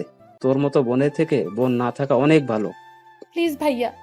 এটা বলে ঈশা ওর ভাইয়ার পায়ে ধরতে ওকে ঠেলে ফেলে দিয়ে, বাসায় আজ থেকে তোর কোনো ঠাঁই নেই, যেখানে খুশি যেতে পারিস। ঈশার ভাইয়া আমার কাছে এসে মাথা নিচু করে আমার হাত ধরে, অব্র সরি, তুমি যতটা দোষী তার থেকে আমার বোন আরো বেশি দোষী। এটা বলে ভাইয়া আমাদের বাসা থেকে বের হতে যাবে। ঈশা ওর ভাইয়ার পা ধরেছে তো আর ছাড়তেই চাইছে না। ওর ভাইয়া ওকে আবার ঠেলে দিয়ে, বলেছি না আমার বোন মারা গেছে। ভাইয়া প্লিজ, আমি তোমাদের ছাড়া থাকতে পারবো না, প্লিজ। ওর ভাইয়া কোনো কথা না শুনে সোজা চলে গেল। ঈশা আমাদের সামনে অসহায়ের মতো দাঁড়িয়ে আছে। আব্বু আম্মু আপু সবাই চুপ আছে। আমি ঈশার দিকে তাকিয়ে হো হো করে হেসে উঠে, কি বলেছিলাম না বাপেরও বাপ আছে। ঈশা মাথা নিচু করে, ভাইয়া আমায় মাফ করে দাও প্লিজ। আমি আরো হেসে, মনে আছে আমায় প্রতিটা কষ্ট, আমার অনিচ্ছাতে ছিচি ওসব মুখে কিভাবে কথা আনি। যাও আমার বাসা থেকে বেরিয়ে। আমি কোথায় যাব? যেখানে মন চায় সেখানে যাও। পথে যাও, দেখো কাউকে আমার মতো ভয় দেখে কিছু লুটতে পারো কিনা। যাও, বের হও আমার বাসা থেকে। ঈশা সোজা আমার আব্বুর পায়ে পড়ে যেতেই আব্বু পা না ধরতে দিয়ে ওর দিকে না তাকিয়ে, অব্র যা বলছে ঠিকই বলছে। ঈশা খুব কান্না করছে আর ফুপিয়ে ফুপিয়ে বলছে, আঙ্কেল, আপনারা আমায় একটা আশ্রয় দেন। আমার বাসায় আমায় আর কোনো দিন ঢুকতে দেবে না। আমার ভাইয়ের কথাই শেষ কথা। আমাকে আপনারা যেভাবে রাখবেন আমি সেভাবেই থাকবো। আমি হেসে, আম্মু তুমি বলছিলে না কাজের মেয়ে দরকার, এই তো পেয়ে গেছো তোমরা। এত যখন রিকোয়েস্ট করছে রেখেই দাও তাহলে, বুঝলে? আম্মু হেসে ঈশার দিকে ঘৃণার চোখে তাকালো। আচ্ছা আজ থেকে তুমি আমাদের কাজের মেয়ে। এটা বলে আমি রুমে চলে এলাম। মেয়েটা ওভাবে সত্যি যখন কান্না করছিল আমার মনটা চুরমার হয়ে যাচ্ছিল। মেয়েটাকে আশ্রয় দেওয়াটা আমার আজ খুবই জরুরি। শত দোষ করুক কিন্তু ভালো তো এখন ওকেই বাসি। কাজের মেয়ে আমি বানাতে চাইনি, মাত্র তার এখন আশ্রয় দরকার একটা, আর সেটাই আমি দিয়েছি। আমার আম্মু অতটা খারাপ না যে সব কাজ একসাথে করতে দেবে, আর এটা ছাড়া আমার কোনো উপায়ও ছিল না ওকে রাখার মতো। তবে ওর দেওয়া প্রতিটা কষ্ট আমিও দেব। কিছুক্ষণ পর আম্মু আব্বু আমার রুমে এসে, অব্র, আমরা তোকে অনেক ভুল বুঝেছি, তবে এতে তুইও দোষী। আমি মাথা নিচু করে, জি আম্মু, আমিও নিজেও দোষী দায়ভার নিচ্ছি, কারণ ভুল আমারও হয়েছে। আম্মু আমার পাশে বসে কাঁধে হাত দিয়ে, দেখ বাবা, এরকম আর করিস না। আজ তুই প্রমাণ দিয়ে নিজেকে দোষমুক্ত করতে পারলি। যদি আজ প্রমাণ জোগাড় করতে না পারতিস তাহলে আমাদের কেন, সমাজের প্রায় সবার কাছে তুই আজ একটা খারাপ বদনাম ঘাড়ে নিয়ে চলাফেরা করতিস। এটা বলে আম্মু আব্বু চলে গেল আমার রুম থেকে। আপু আমার সামনে দাঁড়িয়ে আছে মাথা নিচু করে, হঠাৎ কেঁদে উঠল। আমি সাথে সাথে আপুর কাছে গিয়ে, এই তোর আবার কি হলো? তোর দুলাভাইকে আমি আগে কত ভালো ভাবতাম, কিন্তু আজ তোকে না জেনে না শুনে অপমান করলো, তা আমি কিছুতেই মেনে নিতে পারছি না। আপু ছাড় না, আমাকে না হয় রাগের মাথায় একটু একটু বকেছে। না ভাই, তোর এই অপমান আমি কিভাবে সহ্য করব বল? আমি আজই ওর সাথে সব সম্পর্ক নষ্ট করে ফেলবো। আপু এটা বলে আরো কান্না করতে লাগলো। আর কান্না করবেই বা না কেন, দীর্ঘদিনের সম্পর্ক যে। আমি আপুকে থামিয়ে, তুই কি যে বলিস না। আচ্ছা, তোকে যদি অন্য কেউ আজ ওরকম বাজে কথা আমার সামনে বলতো, আমি কি তাকে ছেড়ে দিতাম? তেমনি দুলাভাইও ওর বোনের হয়ে প্রতিবাদ করেছে। আরও আপু ফুপিয়ে ফুপিয়ে কান্না করছে আর বলল, এমনিতেও তো আজ সম্পর্কটা নষ্ট করে দিতেই হবে, তাই না? আমি কিছুটা আশ্চর্য হয়ে, কেন? আজ যা হলো তারপরেও কি আব্বু আম্মু আমাদের সম্পর্কটা মেনে নিবে? দেখ আপু, তুই বেশি বেশি চিন্তা করিস না তো। না মানলে তোদের ভাগিয়ে দেব, আমি পাশে আছি। এটা বলার সাথে সাথেই আপু আমার গালে একটা থাপ্পড় দিয়ে, এই অব্র, তোকে কি আমি আব্বু আম্মুর এই শিক্ষা দিয়েছি যে কাউকে ভাগাতে হেল্প করবি? আম্মু আব্বুর কথাটা একবার ভেবে দেখ, তারা কি বাইরের সমাজে মুখ দেখাতে পারবে? আম্মুর কথা ভেবে দেখ, যে 10 মাস 10 দিন গর্ভে রেখে একদিন প্রসব করে আমার লালন পালন করেছে। আজ আমার 23টা বছর তাদের মনে কষ্ট দিয়ে কিভাবে যাব? যে আব্বু নিজের জন্য একটা জামা না কিনে তোর জন্য, আমার জন্য পড়ালেখার খাতা পেন আনে, তাদের ছেড়ে কিভাবে আমি যেতে পারি? তাই অব্র, খবরদার এমন কথা মুখেও আনবি না। আমি আপুর কথাগুলো একভাবে শুনলাম। নিজের ভালোবাসা তাহলে বিসর্জন দেবে? এভাবেই তো পৃথিবীর বুকে কত ভালোবাসা হারিয়ে যাচ্ছে। আমি আপুর হাতে হাত রেখে, জি আপু, তোর কথাগুলো সঠিক। আমি অত বুঝি না তো। ঠিক করেছিস আমায় থাপ্পড় মেরে, নয়তো তোর মুখ থেকে আজ এত ভালো কথা না শুনে হয়তো আমার জ্ঞানচক্ষু খুলতো না। তবে আমি আম্মু আব্বুকে বোঝানোর ট্রাই করব। এটা বলাতে আপু কিছুটা থেমে আমার গালে হাত দিয়ে, লাগেনি তো তোর? দূর কি যে বলিস না। লাগলে আমার গালেও মেরে দে। এই চুপ কর, তোর রুমে যা। অব্র, তোর কি মন খারাপ? না তো, আমি ঠিক আছি। অব্র, আমি তোর আপু, কিছু হলেও বুঝতে পারি। বুঝতে যখন পারছিস তাহলে জিজ্ঞাসা করছিস কেন? ঈশার জন্য খুব খারাপ লাগছে বুঝি? তুই চাইলে আমি তোর রুমে ওকে পাঠিয়ে দেব। এটা শুনতেই আমি আপুর দিকে বড় বড় চোখ করলাম। আপু আমতামতা করে, না না, মানে তোর মন খারাপ তো, তাই বলছিলাম আর কি। বলবি না কেন?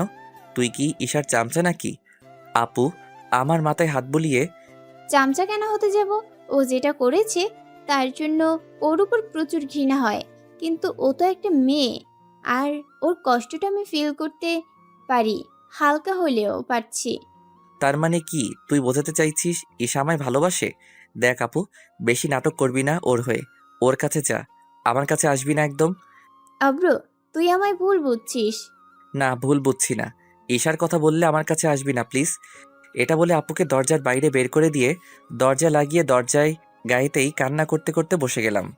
এত ঘৃণা করি তবুও ওর কথাই কেন বারে বারে মনে পড়ে। যত ঘৃণা করতে চাইছি তত ভালোবাসা বেড়েই চলেছে। আমার মাথার চুলগুলো এখন কেমন উস্কো খুস্কো। আমি পুরুষ মানুষ, আমাদের মনে ব্যথার বৃষ্টি চললেও চোখে খুবই কম বৃষ্টি নামে। নামলে হয়তো সেটা মধ্যরাতে নামে। আমি উঠে আয়নার সামনে গিয়ে নিজের মুখটাকে দেখলাম। এই সেই অভ্র তো, যে আগে হাসিমুখ নিয়ে এই আয়নার সামনে দাঁড়িয়ে থাকতো? না না, এটা সেই অভ্র নয়। এ তো সেই অভ্র যে দিনের পর দিন ব্ল্যাকমেইলের শিকার হয়েছে। আমি নিজের মুখ হাসি দেখার চেষ্টা করলাম, কিন্তু আয়নার দিকে তাকাতেই নিজের মুখকে নিজেরই দেখতে ইচ্ছা করে না। আমি ফিসফিস করে মুখ চাপা দিয়ে কান্না করতে লাগলাম। হঠাৎ আমার পাগলামি বেড়ে গেল। মাথায় হাত দিয়ে আছি, মাথাটা কেমন যেন করছে। মনে হচ্ছে এখনও আমার মাথায় রাগ আর ঘৃণা ছাড়া কিচ্ছু নেই। তাই নিজেকে আর কন্ট্রোল না করতে পেরে আয়নায় জোর করে ঘুষি মারতে লাগলাম। দুটো হাতে টপ টপ করে রক্তের ফোঁটা বেঁচেতে পড়ছে। আমি পুরো ঘেমে গেছি। নিজের এখন কোনো কিছুই ভালো লাগছে না। আমি আমার মাথায় হাত দিয়ে আয়নায় নিজের মুখটা দেখে নিজেই পাগলের মতো হা হা হা করে হেসে ঘৃণার চোখে, হা হা হা, ছাড়বো না ছাড়বো না, এটা বলে নিজেই নিজের আনমনে হাসতে হাসতে বেডে গিয়ে শুয়ে পড়লাম। হাত দুটো বেডের পাশে ঝুলছে, টপা টপ করে রক্ত পড়ছে। দরজাটা খোলা আছে, হয়তো বাতাসের বেগে খুলে গেছে। আমি চোখ বন্ধ করে জোরে জোরে শ্বাস নিচ্ছি আর নিজেই নিজের আনমনে হেসে যাচ্ছি। আর মনে করছি সেই পুরনো দিনের কথাগুলো, যাতে আমার মনে আরও ঘৃণা জন্মায়। সেই প্রথম দেখা শীতলের চায়ের দোকানের সামনে, সেই তাকে হালকা ফ্লার্টিং, সেই শাড়ি পরে বিয়েবাড়িতে দেখা, সেই আমার বাসায় আপুর কাছে টিউশনি আসা, সেই মেঘে আচ্ছন্ন সারারাত বৃষ্টিপাত আর বজ্রপাত, এটা মনে পড়তেই আরও নিজের শ্বাস প্রশ্বাসের গতি বেড়ে গেল। হঠাৎ বুঝতে পারলাম আমার রুমের পাশে নূপুরের শব্দ। হয়তো আপু আমার রুমের সামনে দিয়ে যাচ্ছে, কিন্তু ওটা আপু নয়, ঈশা। ঈশা আমাকে এই অবস্থাতে দেখে ছুটে এসে আমায় ওর বুকে জড়িয়ে নিয়ে চিৎকার করে। আন্টি, আঙ্কেল, আপু, জলদি আসেন। ঈশা কান্না করছে আর আমার হাত দুটোকে ওর হাতে রেখে কাঁচের টুকরোগুলো বের করছে। আম্মু আব্বু আপু আমার রুমে আসতেই আমার চোখ খুলে গেল। হঠাৎ আমি বিরক্ত হয়ে, ব্যাপার কি, আমার রুমে তোমরা কেন? হঠাৎই ফিল করলাম আমাকে ঈশা জড়িয়ে ধরে আছে। আমি রেগে ঘৃণায় ওকে ঠেলে আমার বেড থেকে ফেলে দিলাম আর ধমকে, তোমার সাহস কি করে হয় আমাকে টাচ করার? ঈশা এই কথাটা শুনেই ফুপিয়ে ফুপিয়ে কান্না করতে থাকলো। আম্মুও চিৎকার করে, এই মেয়ে, তোমার সাহস তো কম না। আম্মু আমার কাছে এসে আমার হাত দুটো দেখতেই আম্মু আরো চিৎকার করে কান্না শুরু করে দিল। নীলিমা, এই মেয়েকে আমাদের চোখের সামনে থেকে দূর হয়ে যেতে বল। ঈশা নিজেই ওর চোখ মুছে রুমে থেকে চলে গেল। আব্বু আমার কাছে এসে আমার মাথায় হাত রেখে, কি হয়েছে অব্র তোর? মাথা ঠান্ডা কর। আমি পাগলের মতো হেসে, না না আব্বু, কিচ্ছু হয়নি, এই দেখো, হা হা হা, যাও এবার আপু আব্বুকে রুমে নিয়ে যা। আপু এবার সাথে সাথে আব্বুকে নিয়ে আমার রুম থেকে বেরিয়ে গেল। আম্মু তো আমার হাতে রক্ত দেখেই মাথায় হাত দিয়ে কান্না করছে। আম্মুকেও এবার আপু রুমে রেখে দিয়ে এসে আপু আমার পাশে বসলো। আপুর চোখেও পানি এসে গেছে। আমি ওর আগে এখনো ফুঁসছি, চোখগুলো আমার লাল হয়ে আছে। আপু আমার হাত দুটো ধরে, অব্র, তোর কি হয়েছে? কেন এমন পাগলামি করছিস? কই পাগলামি করছি, তাহলে এমন করার মানে কি? একজনের উপর রাগ ঘৃণা সব মিটাচ্ছি। কার উপর? আর নিজেকেই বা কষ্ট দিচ্ছিস কেন? নিজেকে দেব না তো অন্য কাউকে দেব না কেন? শালা ধোকাবাজ মন যে বেশি কষ্ট দেবে তাকেই বেশি পছন্দ করে, তাই আগে এই মনটাকে ভেঙে চুরমার করে দেব। আপু আমার হাতে একটা একটা করে কাঁচের টুকরো বের করতে করতে, অব্র, পাগলামি করিস না। আচ্ছা, এই নীলিমা কাকে নিয়ে বাঁচবে বল?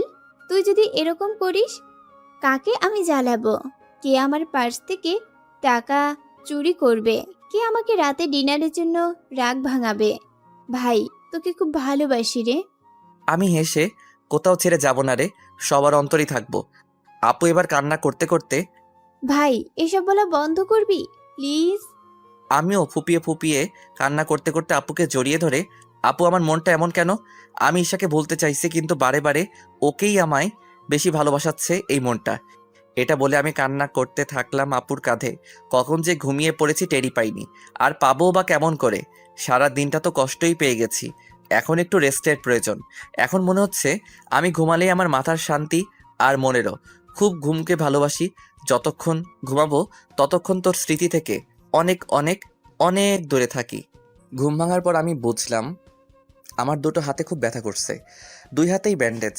আম্মু আমার মাথা গোড়ায় বসে আমার মাথায় হাত বুলাচ্ছে আর আমার মুখের দিকে তাকিয়ে কি যেন ভাবছে। আমার চোখ খোলা দেখে আম্মু তাড়াতাড়ি করে, অব্র, কিছু খাবি? নিয়ে আসবো? আমি হালকা স্বরে, না আম্মু। হাতে ব্যথা কেমন? ভালো, যদিও ভালো না, তবু আম্মুর সামনে হ্যাঁ বলাটাই বেটার। যেহেতু মায়ের মন সন্তানের জন্য সবসময় কাঁদে, আর আমি আম্মুকে কোনো রকম কষ্ট দিতে চাই না। আমি আম্মুর দিকে তাকিয়ে, আম্মু। জি বল। আম্মু, আমি কি আগের মতোই আছি তোমাদের কাছে, সেই অভ্র? আম্মু খানিক মুচকি হেসে, কেন থাকবি না? আমি চোখ বন্ধ করে এক নিঃশ্বাসে, না আম্মু, তোমাদের কাছে আমি আর সেই অভ্র নেই। তোমরা আমায় আর বিশ্বাস করতে পারো না, তাই না? সেদিনের পর থেকে। আম্মু আমার মাথাটা দু হাতে করে ধরে, অব্র, তোর কি হয়েছে? কি যাতা বকছিস? পাগল হয়ে গেছিস নাকি? আমি চিৎকার করে, হ্যাঁ আমি পাগল, হ্যাঁ আমি পাগল, হ্যাঁ আমি পাগল, হা হা আমি পাগল, এটা বলেই আমার হাতে পায়ে জোর কাঁপুনি দেওয়া শুরু করলো। আমার সারা গা এখন রাগে জ্বলছে। আমার শিরায় এখন রক্ত নেই, মনে হচ্ছে প্রতিটা শিরায় রাগ ও ঘৃণার সেই অপমানের প্রতিশোধ নেওয়ার ইচ্ছাগুলো প্রকাশ পেতে সারা শরীরে বেয়ে চলছে। আম্মু তখনই চিৎকার করে, ওগো আবরের আব্বু, শুনছো? জলদি আসো। এই নীলিমা, জলদি আয়। তাড়াতাড়ি আব্বু আর আপু এসে আমাকে হাত পাগুলো ধরলো। আমি ছটফট করছি, মুখ দিয়ে কেমন একটা আওয়াজ বের হচ্ছে। বাসায় ঘুমের বড়ি থাকে, তাই সেই বড়ি আমায় খাইয়ে ঘুম পাড়িয়ে দেওয়া হলো। আমি ঘুমের রাজ্যে এখন ভেসে আছি। হঠাৎ আবারও আমার ঘুমটা ভেঙে গেল ঈশার কথা ভেবে। ওর মুখটাই বারে বারে মনে পড়ছে। চোখ খুলতেই দেখি ঈশা আমার পাশে বসে। কি ব্যাপার, এখানে এ কি করে?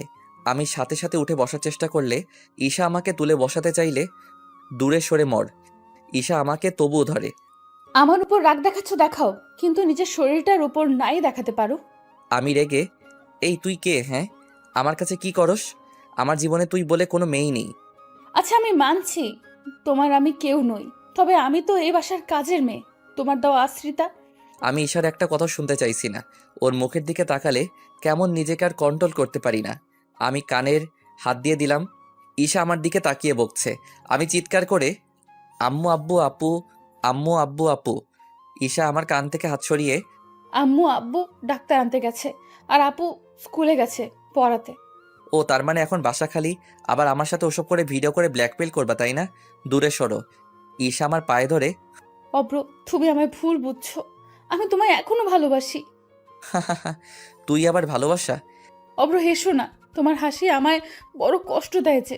হ্যাঁ, তুই কষ্ট পাস সেটাই তো আমি চাই। ঈশা মাথা নিচু করে আমার পাশে বসে আছে। হঠাৎ আমার মাথা ওর বুকে টেনে নিয়ে, আই লাভ ইউ অব্র। এটা বলতে আমি আরো রেগে গেলাম। এখন আর এই বুকে সেই সুখ শান্তি আমি পাই না। আমি বিরক্ত হয়ে, ঈশা গেট লস্ট, আমি তোর মুখ দেখতে চাই না। ঈশা এবার কান্না শুরু করলো। আমি আরো বিরক্ত হয়ে, বাহ, অভিনয়টা তো বেশ শিখেছিস। তা কোথা থেকে শিখেছিস শুনি? কন্টিনিউ করতে থাকো, নিশ্চয়ই ফিল্মে চান্স পাবা। ঈশা আর আমার কাছে না থেকে কান্না করতে করতে চলে গেল। আমি রুমে একা বসে আছি আর ভাবছি, অভ্র নিজেকে সামলা, অভ্র নিজেকে সামলা, এগুলো ভাবছি আর একটা করে বড় দীর্ঘশ্বাস নিচ্ছি। এসব ভাবতে ভাবতে আবারও সেই ঈশার মুখটা আমার চোখের সামনে ভেসে আসছে। আমি মাথা নিচু করে ফুপিয়ে ফুপিয়ে আবারও কান্না শুরু করে দিলাম আর আল্লাহর কাছে বলতে থাকলাম, হে আল্লাহ, আমায় ভুলিয়ে দাও ঈশাকে, প্লিজ আল্লাহ। আমি আর বাঁচতে পারছি না। না পারছি ঈশাকে নিজের করে আপন করতে, না পারছি ওকে আরো বেশি দূরে আরো ঠেলে দিতে।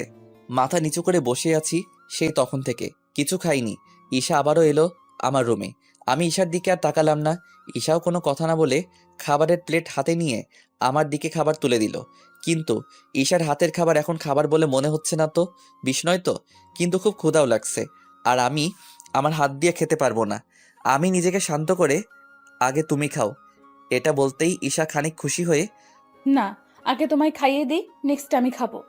ওটি তো হচ্ছে না, আগে তুমি খাও। এবার ঈশা খাবার ওর মুখে তুলে নিল আর আমার দিকে তাকিয়ে খুশিতে হাসলো। মনে হয় আমি ওকে খাবার খেতে বলেছি বলে। এবার আমার দিকে খাবার তুলে দিল। আমি খাবার মুখে নিলাম। দেখি ঈশা আমায় দেখছে আর হাসছে। আমার হাসি আর সহ্য হচ্ছে না। আমি বিরক্ত হয়ে, ঈশা, আমি তোমায় নিজের ইচ্ছে খেতে বলিনি, শুধু টেস্ট করার জন্য বলেছিলাম। মানে? মানেটা খুব সহজ, তুমি যদি খাবারে বিষ মিশিয়ে আনো। এটা শোনার সাথে সাথেই ঈশা মাথা নিচু করে দিল। খাবারের প্লেট এক সাইডে রেখে ওর চোখগুলো হালকা মুছে, অব্র একটা কথা বলবো? না। কেন, আমি কি খুব খারাপ? হ্যাঁ, আর তোমার কথা আমার কাছে এখন সাপের বিষের থেকেও কিছু কম না। আর সেই বিষ আমার কানে যাতে না ঢুকে তার জন্য তোমার কোনো কথা শুনতে চাই না। প্লিজ অব্র, এইভাবে আমায় আর কষ্ট দিও না, আমি আর পারছি না। আমি দেওয়ার কে? সবার তো মালিক আল্লাহ। অব্র প্লিজ, আমি তোমার হাসির কারণ হতে চাই। কি বলে এই মেয়ে? অব্র, তুমি পাগল হয়ে গেছো নাকি? কি চাতা বলছো? এই কথাটা শুনতেই আমার মাথাটা কেমন টনটনিয়ে উঠল আর দাঁতে দাঁত চেপে নিজের দিকে দেখিয়ে, এই অভ্র, হ্যাঁ হ্যাঁ, এই অভ্র একদিন তোমার জন্য পাগল ছিল আর এখন তোমার দেওয়া প্রতিটা কষ্টের কয়েকটা রাতে নিজেকে হারাতে বসেছে। হ্যাঁ, আমি এখন পাগল শুধু তোমার জন্য, তবে তোমার দেওয়া কষ্টের প্রতিশোধ নেওয়ার জন্য। ঈশা কোনো কিছু রিয়্যাক্ট না করে আবারও আমার মুখে খাবার তুলে দিয়ে, আচ্ছা অব্র, আমি যদি মারা যাই তোমাকে দেওয়া কষ্টগুলোর কি তুমি প্রতিশোধ পাবে? এটা ঈশার মুখ থেকে শুনতেই ঈশার এই কথা আমার বুকে তীরের ফলার মতো গিয়ে লাগলো। সাথে সাথে আমি কেমন ইমোশনাল হয়ে পড়লাম। তবু নিজেকে সামলে, এসব বকে আমার কাছে তুমি এত সহজে পার পেয়ে যাবে ভাবছো? ঈশা ঠোঁটের কোণে মুচকি হাসি এনে, না, পার পেতে চাই না। দোষ যখন আমার, তখন শাস্তিও আমায় পেতে হবে। ঈশার মুখে এমন কথা শুনে কিছুটা কনফিউজড হয়ে গেলাম। তারপরেই মনে হলো, ধুর, মেয়ে নিজেকে কষ্ট দেবে না, অন্যকে দেবে। ঈশা আমার মুখটার দিকে তাকিয়ে রইল একভাবে, আর ওর চোখ থেকে এক টপাটপ করে বিন্দু বিন্দু ওর দুঃখ কষ্ট চোখ বেয়ে নেমে আসছে, আমি বুঝতে পারছি। Abhro, I love you so much. Abhro, I love you, I love you so much. Abhro, I love you, I love you so much. Miss you. এটা বলে আমার মুখে ধুয়ে চলে গেল। আবারও ফিরে এলো দরজা থেকে ঈশা কান্নায় হু হু করতে করতে। অব্র, আমি তোমায় খুব ভালোবাসি, বিশ্বাস করো। কিন্তু আমার একটা ভুলের জন্য তোমায় সারা জীবনের জন্য যে হারাতে হবে আমি ভাবতে পারিনি। আর তোমায় হারাতে আমি দেখতে পারবো না, তাই আমি হাসতে হাসতে, কি আমি? কিছু না। ও বাসায় যাবা, যাও। আমি ঈশার কোনো কথা এখন আর বিশ্বাস করতে পারি না। গুড বাই অব্র। অব্র, একটা রিকোয়েস্ট রাখবা?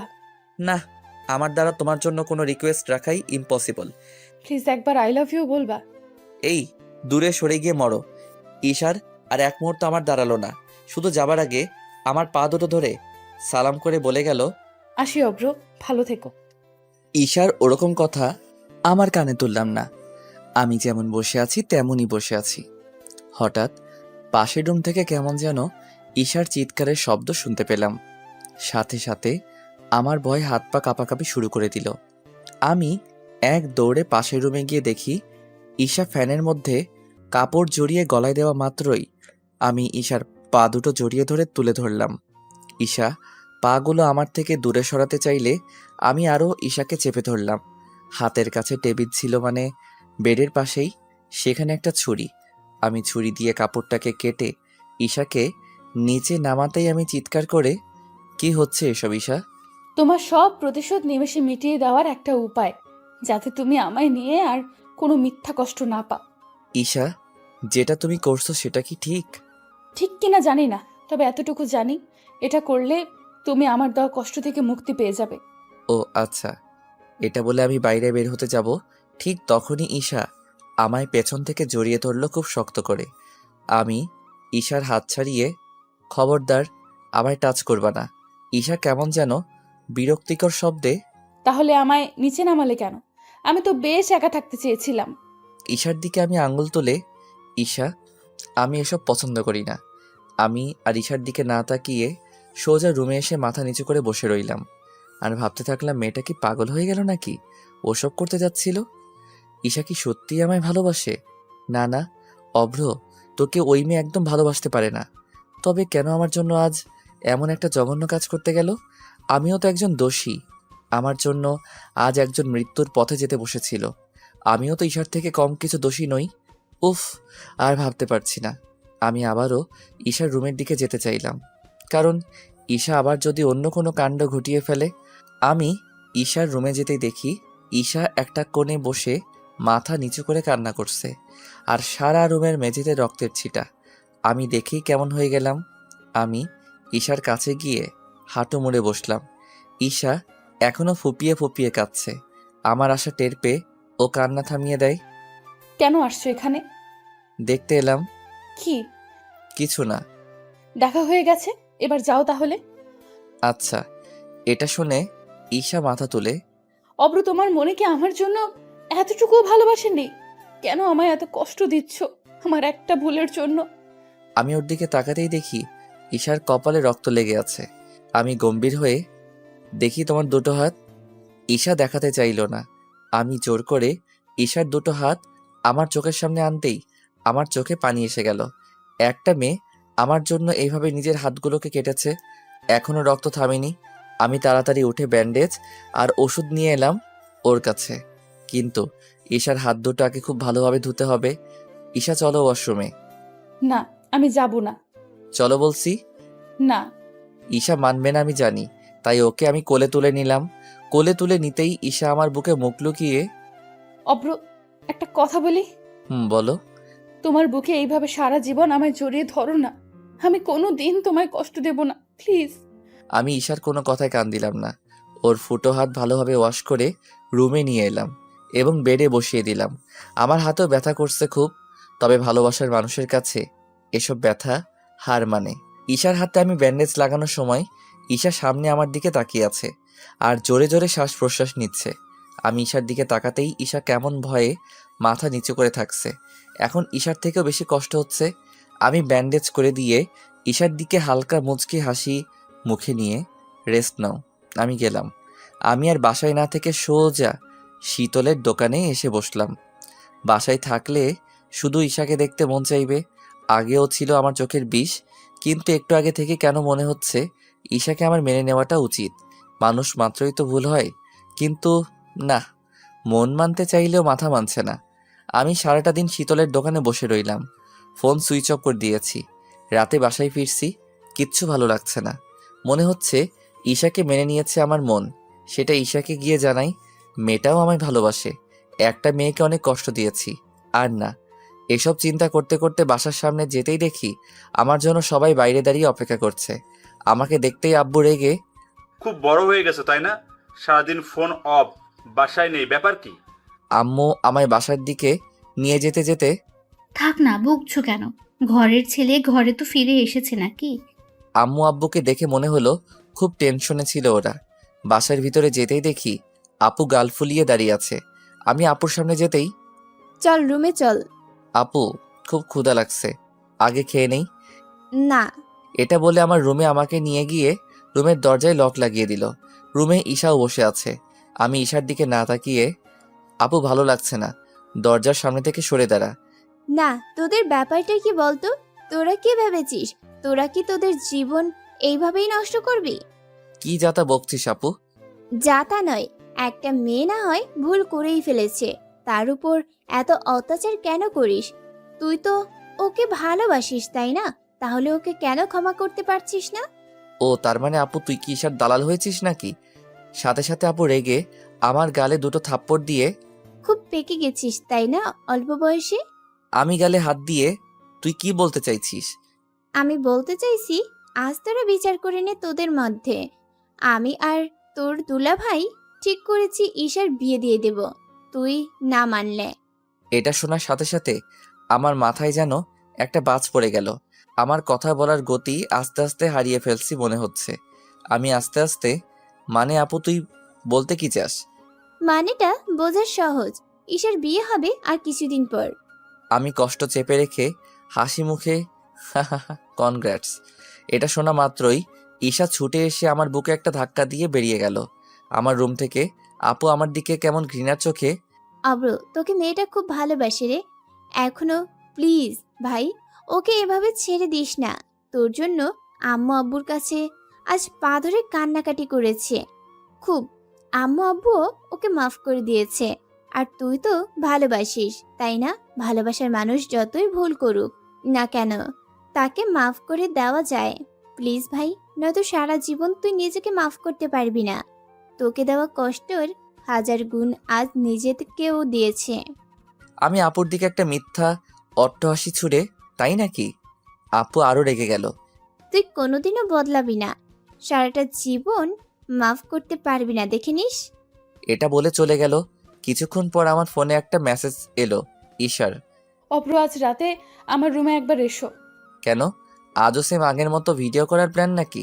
অব্র প্লিজ, আমায় আর কষ্ট দিও না প্লিজ। অব্র, আমি তোমায় অনেক ভালোবাসি, আমার জন্য না হয় আমাদের ভালোবাসার খাতিরে আজ এসো। ওকে। আমি ঈশার রুমে চুপি চুপি গেলাম, দেখি ঈশা বসে আছে। আমাকে দেখে ঈশা উঠে আমার হাত ধরলো। আমি হাত ছাড়িয়ে দিলাম না। ঈশা আমার হাত ধরে বেডে বসিয়ে, অব্র, আমার যদি সত্যিই বিয়ে হয়ে যায় তুমি থাকতে পারবে তো? জি, নিজেকে মানিয়ে নেব। নিজেকে মানাতে পারবে, কিন্তু নিজের মনকে মানিয়ে আমাকে মেনে নিতে পারছো না কেন? তুমি অনেক বড় ভুল করেছো তাই। অব্র, তুমি এখনো আমার সাথে এইভাবে কথা বলছো? হ্যাঁ বলছি, তাতে কি হয়েছে? কিছু না। তা ডিনার করেছো? হ্যাঁ, আমি আদেও করিনি ডিনার, কারণ বাইরে থেকে এসে সোজা রুমে চলে এসেছি। তাই আর ডিনার করতেও মন চাইনি আর যাইনি, কারণ ঈশার বিয়ের কথাটা শুনে। ঈশা আমাকে আবারও জড়িয়ে ধরে, প্লিজ অব্র, আমার মেনে নাও। আজ আমার এরকম কেন হচ্ছে আমি বুঝতে পারছি না। অন্যদিন ঈশা আমাকে টাচ করতেই আমার সারা শরীর জ্বলে যেত, কিন্তু আজ খুব ভালো লাগছে। আমি ঈশাকে না ছাড়িয়ে একটু গম্ভীর হয়ে, কি হবে মেনে, আবারও যদি আমায় এরকম করো? ঈশা আরও আমার বুকে মাথাটা গুজে চোখের পানি ফেলতে ফেলতে, আমার বুকে হাত দিয়ে দেখো কি বলছে। মেয়েটাকে অনেক কষ্ট দিয়েছি, আর না দেওয়াটাই বেটার। আজ যদি ওকে আমি ফিরিয়ে দেই, নিজেকে কোনোদিনও মাফ করতে পারবো না। সারাটা জীবন ঈশার স্মৃতিগুলো নিয়েই আমায় কাটাতে হবে। থাক, ওর ভুলগুলো কোন এক কার্নিশে, ভালো তো মন থেকে বাসে। আমি ঈশার মুখটা তুলে, এই আমার দিকে তাকাও। ঈশা ফুপিয়ে ফুপিয়ে, অব্র প্লিজ, আমায় আর কষ্ট দিও না, আমি আর পারছি না। আমি হালকা হেসে, সব শোধ নেওয়া শেষ, এবার ভালোবাসার পালা। ঈশা শুনে আমার চোখের দিকে তাকিয়েই রইল। মুখে কোনো কথা নেই, চোখ দিয়ে শুধু স্রোতের মতো পানি বয়ে পড়ছে। আমি চোখটা মুছে দিয়ে ঈশার চোখের সামনে হাত নাড়াচাড়া দিয়ে, কি হলো, এভাবে তাকিয়ে কেন? ঈশা হুঁশ ফিরে পেল মনে হচ্ছে এতক্ষণে। হ্যাঁ হ্যাঁ, কি বললে? কোথায় হারিয়ে গিয়েছিলে? তোমাকে পাওয়ার আশায় নিজেকে কোথাও যেন হারিয়ে ফেলেছিলাম। আবারও কান্না করতে থাকলো। আমি হেসে হেসে, ওই ওই কান্না করছো কেন? এটা কষ্টের কান্না নয়, সুখের কান্না। কেন? তোমায় আবার নতুন করে ফিরে পাচ্ছি, তার আনন্দ। তাই? আমি ঈশাকে জড়িয়ে ধরলাম। ঈশাও আমায় খুব জোরে জড়িয়ে ধরলো। ঈশা এবার আমাকে ছাড়িয়ে আমার মুখের সামনে ওর মুখটা এনে, অব্র, এক টুকরো হাসবা ওই দূরের চাঁদের দিকে তাকিয়ে? আমি মেয়েটার কথা শুনে একটা হাসি দিলাম, আর সাথে সাথে ঈশাও খিলখিল করে হেসে উঠল। কিন্তু ওর চোখে পানি। হয়তো আজ শান্তি পেল ওর মন। ঈশা আমার মাথায় হাত দিয়ে ওর কপাল আমার কপালে রেখে, অব্র, তোমার হাসিটা আমার খুব প্রিয়। তোমার হাসিটা আমায় হাসায়। আমারও কেমন চোখে হালকা পানি এসে যাচ্ছে ঈশার কথাগুলো শুনে। তাই দুজনে দুজনের দিকে তাকিয়ে একভাবে কান্না করতে থাকলাম। অবশেষে আমি ঈশার কান্না থামাতে চেষ্টা করলাম। ওই পাগলি, কান্না করছো কেন? ঈশা কেঁদেই চলেছে, কান্নাও কিছুতেই থামাচ্ছে না। ওর প্রতিটা চোখের পানি আমার বুকে এসে লাগছে, আর ততই আমি ওর ব্যথাগুলো ফিল করছি। ঈশার চুলগুলো এলোমেলো হয়ে গেছে। সেই চুলও কানের কানে নিয়ে গিয়ে সাজিয়ে দিয়ে ঈশার গালে হাত দিলাম, আর একটা কপালে কিস করলাম। ঈশার চোখের দিকে তাকিয়ে, ভালোবাসি। আর একবার বলো। ভালোবাসি। আরো বলো। কেন? শুনলে বড়ই যে এই পাগলটা মনটা শান্তি পায়। তাই? বলো না কেন, কেন কষ্ট দিচ্ছ? তাই? তা আমার মনকেও তো কষ্ট দিচ্ছ। কিভাবে শুনি? আমার মনটাও তোমার মুখ থেকে ভালোবাসি শোনার জন্য ব্যাকুল হয়ে আছে যে। ঈশা আমার দিকে তাকিয়ে একটু মুচকি হেসে মাথা নামিয়ে, হুম, কষ্ট পাক। আমার মনটাকে যে ওই মনটা অনেক কষ্ট দিয়েছে। তাই? কিভাবে শুনি? জানি না। আমার চোখের পানি মুছতে মুছতে ঈশাকে আবার জড়িয়ে ধরলাম, আর ঈশা আমার কানের কাছে এসে ফিসফিস করে, ভালোবাসি ওই মনটাকে। আহ, সত্যি মনটা অনেক শান্তি পেল। আমিও ওই পাগলির মনটাকে অনেক ভালোবাসি। হুম, তবে ওই পাগলটাকে নয়, অনেক কষ্ট দেয়। তাই? হুম, অনেক দেয়। ঈশা আমায় খুব জোরে চেপে ধরে আছে, যেন ও আমায় নিজের বুকের সাথে মিশিয়ে নেবে, আর জোরে জোরে শ্বাস পড়ছে ঈশার। অব্র, হুম। ছেড়ে যাবে না তো? হুম, গেলে তোমায় নিয়ে যাব কই যাবা শুনি? স্বপ্নের দেশে, যেখানে তুমি আর আমি ছাড়া কেউ নেই। তাই? চলো না। যাবো তো। তার আগে তোমায় বিয়ে করে তোমার আব্বুর কাছে কিছু টাকা ছেড়ে নেই। ঈশা এবার আমার পিঠে কিল ঘুষি মারতে লাগলো। কুত্তা, যা, আমি বিয়েই করব না তো। সত্যি? হুম। আমি রাগানোর জন্য, যাক বাবা, তাহলে পেতনির হাত থেকে রক্ষা পেলাম। কাল থেকে অন্য মেয়েকে পটাতে হবে। অনেক কাজ পড়ে গেল তো আমার আবার। ঈশা খেপে গেল এবার, আমার গলায় হাত রেখে, অব্র, অন্য মেয়ে মানে কি? আমি তোকেই বিয়ে করব। বিয়ের পর পেতনি হয়ে তোর সব রক্ত চুষে খাবো। আমি ঈশার দিকে তাকিয়ে হা হা হা করে হেসে, তার মানে তুমি যে পেতনি মানতে বাধ্য হলে তো? যাও তো, তোমার সাথে আর কোনো কথাই নেই আমার। ঈশা এবার আমার থেকে উঠে দূরে গিয়ে দাঁড়ালো। মনে হচ্ছে খুব অভিমান করেছে। আমি ঈশাকে পিছন থেকে জড়িয়ে ওর মাথায় ফু দিতে লাগলাম। ঈশা রেগে, এই কি হচ্ছে? দেখছো না তোমার মাথায় ফু দিচ্ছি? কেন? উফ, তুমি জানো না কোনো গরম জিনিসে ফু দিলে আস্তে আস্তে ঠান্ডা হয়ে যায়? ঈশা এবার মুচকি মুচকি হাসতে শুরু করলো, কিন্তু আমার থেকে লুকিয়ে। ঠান্ডা হবে না, যাও। তাই নাকি? এটা বলে আমি ঈশাকে আমার দিকে ঘুরিয়ে ওর কোমরটাকে ভালোভাবে ধরে আমার আরো ক্লোজে নিয়ে আসলাম। ঈশা লজ্জা পেয়ে, ছাড়ো বলছি। ছাড়ার জন্য ধরেছি নাকি? তবে? অনুর আম্মু বানাবো যে, তার জন্য ধরেছি। অনুটাকে? আমাদের ফিউচার বেবির নাম। উফ, তুমি এত দূরে এগিয়ে গেছো। জি, আমি একটু ফাস্ট, তার জন্যই তো আমার ডাকনাম পিচ্চি পণ্ডিত। ওলে আমার পিচ্চি পণ্ডিত লে। চলো না আম্মু বানাই। হুম, কেন? বিয়ের পর আম্মু হব তো, এখন না। হুম। ঈশা এবার আমার গলায় দুপাশে হাত রেখে, অব্র, আমায় কবে বিয়ে করবা? যেদিন তোমার আব্বু বেশি যৌতুক দেব বলবে সেদিন করব। মানে? মানেটা সহজ, তোমার আব্বুকে প্রতিদিন প্রস্তাব দেব, আর প্রতিদিন বলবো তোমার মেয়ে আমায় অনেক ভালোবাসে, আমায় ছাড়া থাকতে পারবে না, তাই মেয়ের সুখের জন্য যৌতুক বাড়ানো লাগবে। কিচ্ছু দেব না। আচ্ছা লাগবে না, শুধু তোমার আব্বুকে বলো তোমায় যেন সারাটা জীবন আমার হাতে তুলে দেয়। তাই? তা আমায় নিয়ে কি করবে শুনি? তোমায় নিয়ে বাসন মাজাবো, কাপড় ধোয়াবো, আরো অনেক কাজ করাবো। ঈশা অভিমান করে আমার বুকে কিল ঘুষি দিয়ে, বলো না, মজা কেন করছো? তোমায় নিয়ে বলো বলো। তোমায় নিয়ে আমাদের একটা নতুন পৃথিবী তৈরি করব, যেখানে তোমায় এতটাই সুখ আর ভালোবাসা দেব, তোমায় কখনো কষ্টের স্রোত না যেন ছুতে পারে। তাই? হুম। আর একবার বলো ভালোবাসি। না, পরে। বলো না প্লিজ। ঈশা ভালোবাসি বললে কি ভালোবাসা যায়? ভালোবাসা একটা অনুভূতি, যেটাকে চোখ বন্ধ করে ফিল করতে হয়। চোখ বন্ধ করো, যার ফেসটা তোমার সামনে বারবার এসে উপস্থাপিত হবে, বারেবার জানবে তাকে তুমি ভালোবাসো। আমার চোখের দিকে তাকিয়ে দেখো তোমায় আমি ভালোবাসি কিনা। ঈশা আমার জামার একটা বোতাম লাগিয়ে দিতে দিতে অভিমানের স্বরে, আর বলবোই না বলতে, শুধু বকা দেয়। আমি আর হেসে থাকতে পারলাম না। আচ্ছা ভালোবাসি আমার হবু বউটাকে। না লাগবে না, তোমার ওই লেখা বাণীগুলোকে নিয়েই থাকো। ও লে বাবা লে, আমার বউটা বুঝি রাগ করেছে? রাগ করেনি, শুধু তোমার থেকে আরেকটু বেশি ভালোবাসা আশা করছে।